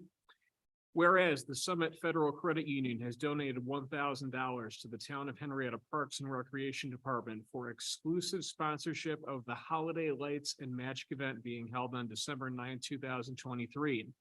And whereas a check in the amount of $1,000 was received by the Director of Finance, therefore be it resolved that the Henrietta Town Board acknowledges this donation and thanks the Summit Federal Credit Union for their generosity. Seconded. The Henrietta, the Lights and Magic, Holiday Lights and Magic event has been a very well received. It's been a lot of fun. And glad to see it continue to go and to continue to grow. So very much appreciated the summit donating money towards the event. And I think I saw them putting up lights today already on the trees in front of the. It's possible. It looks like it. My house is still full of Halloween lights, so. Well, it's so nice out. Why not get them up now? when Oh, it's not standing out there in the 20-degree weather, so. Absolutely agree. Any further? Oh, discuss- seconded it. I seconded it, right? Yep. Yep, Getting slapped up, you I know. know. Seeing and hearing no further comments, please call the roll. Councilmember Safranik, Aye. Councilmember Bolsner, Aye. Councilmember Page, Aye. Councilmember Belanca. Aye. Supervisor Schultz. Aye. Supervisor Schultz and fellow board members, I have resolution number 22-373, 2023 to adopt the official undertaking of receiver of taxes and assessments. Second. I've always loved this term. Yeah. Undertaking. And I always think of I should have had it queued up when they announced the Undertaker, the wrestler coming in. I should have had it queued up. Could have played it and had Becky call the roll. Any further comments? Seeing and hearing none, please call the roll. Well, now you're just being silly. Councilmember Safranik, Aye. Councilmember Bolsner, Aye. Councilmember Page, Aye. Councilmember Belanca. Aye. Supervisor Schultz. Aye. You say that as if it's a change from my normal behavior. Mr. Supervisor, fellow town board members, I have resolution 22-374, 2023 to call for a public hearing on the fiscal year 2024 preliminary budget. Seconded. We've been through the budget done, but does anyone have any further comment, discussion? Hearing and seeing none, please call the roll. Councilmember Safranik, Aye. Councilmember Bolsner, Aye. Councilmember Page, Aye. Councilmember Belanca. Aye. Supervisor Schultz. Aye. Fellow board members, I have resolution 22-375, 2023 to authorize the placement of delinquent property maintenance invoices on the 2024 combined town and county tax bills. Seconded. Any discussion, comments? Hearing and seeing none, please call the roll. Councilmember Safranik, Aye. Councilmember Bolsner, Aye. Councilmember Page, Aye. Councilmember Belanca. Aye. Supervisor Schultz. Aye. Mr. Supervisor and fellow board members, I have resolution number 22-376, 2023 to make appropriate budget transfers to the 2023 adopted budget. Seconded. Any discussion? Hearing and seeing none, please call the roll. Councilmember Safranik, Aye. Councilmember Bolsner, Aye. Councilmember Page, Aye. Councilmember Belanca. Aye. Supervisor Schultz. Aye. Supervisor Schultz and fellow board members, I have resolution number 22-377, 2023 to approve the revised Recreation Center 2024 wage scale, part-time and seasonal employees. Second. Any discussion? Hearing and seeing none, please call the roll. Councilmember Safranik, Aye. Councilmember Bolsner, Aye. Councilmember Page, Aye. Councilmember Belanca. Aye. Supervisor Schultz. Aye.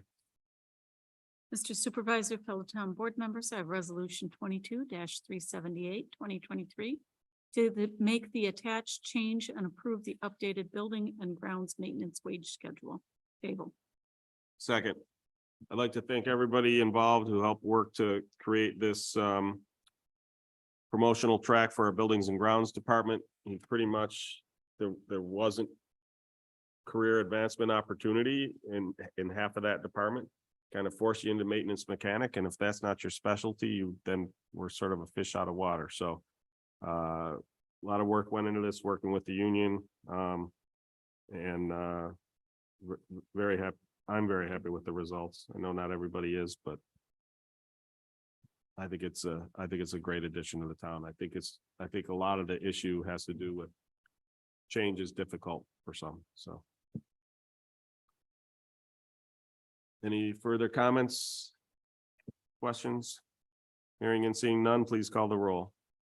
Councilmember Safranik, Aye. Councilmember Bolsner, Aye. Councilmember Page, Aye. Councilmember Belanca. Aye. Supervisor Schultz. Aye. Fellow board members, I have resolution 22-379, 2023. Call for a public hearing on a proposed local law to override the tax levy limit for fiscal year 2024. Seconded. So as we mentioned in the presentation, if the referendum does not pass, we won't pass the override. If it passes, we will have to pass the override. Any further discussion or questions? Hearing and seeing none, please call the roll. Councilmember Safranik, Aye. Councilmember Bolsner, Aye. Councilmember Page, Aye.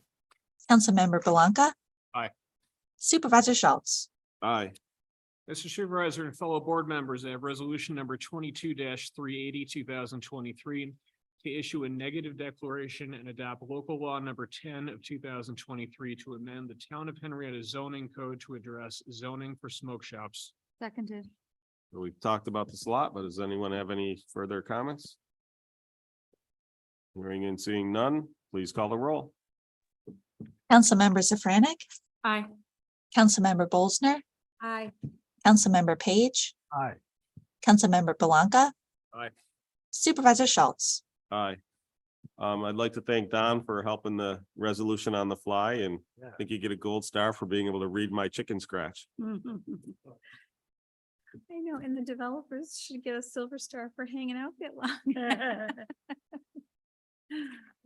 They made everybody else wait. They should have had to wait till after the budget presentation. So, and I also like to thank everybody who showed up, including the few who lasted to the very end. It's great getting public feedback on stuff and be able to incorporate that into our decisions. As you see, we do listen to that. We modify the resolutions where it makes sense to do so. So again, thank you for everybody who took the time out of their busy schedules to come here and provide feedback to the town board. Do we have any additional comments or discussion from the public?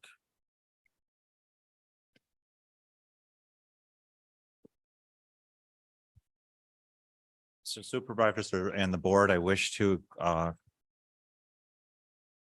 extend your an invitation to the rededication this Sunday at 10 a.m. for the Henrietta West Baptist Church. And I hope you'll take the time, and we would appreciate your support. The church is a significant part of history in our town. Thank you. I you. very much appreciate that. It looks fabulous. You guys have done a great job on it, and you know that it's the oldest church in town, and it was built 20 years after the town was created. So it's almost as old as the town itself.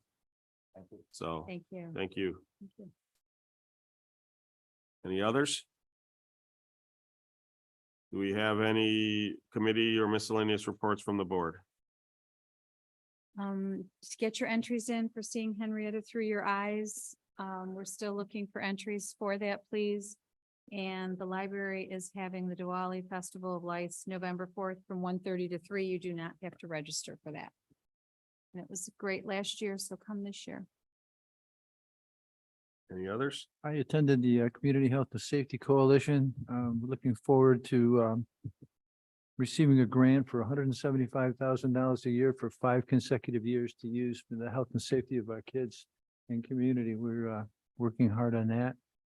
Looking forward for the constable model of the sheriff's department to come online. Training is almost over. I attended the fire commissioners meeting where they presented their budget. And I attended the school board meeting last night where they did their budget as well. So I'm budgeted out. All right, anyone else? Looking forward this Saturday to Make a Difference Day. Hopefully the weather's going to cooperate, because I know that a lot of what they're planning on doing is going to be either starting or taking place outside. Right. And they're doing a clothing drive, I read, in the parking lot for coats and hats and gloves. And I think if people go in their closet, they'll find there's coats and hats and gloves that have been sitting there for a couple years that are in great shape that somebody could certainly utilize. Agreed. Hearing nothing further, can I get a motion to adjourn? So moved. Second.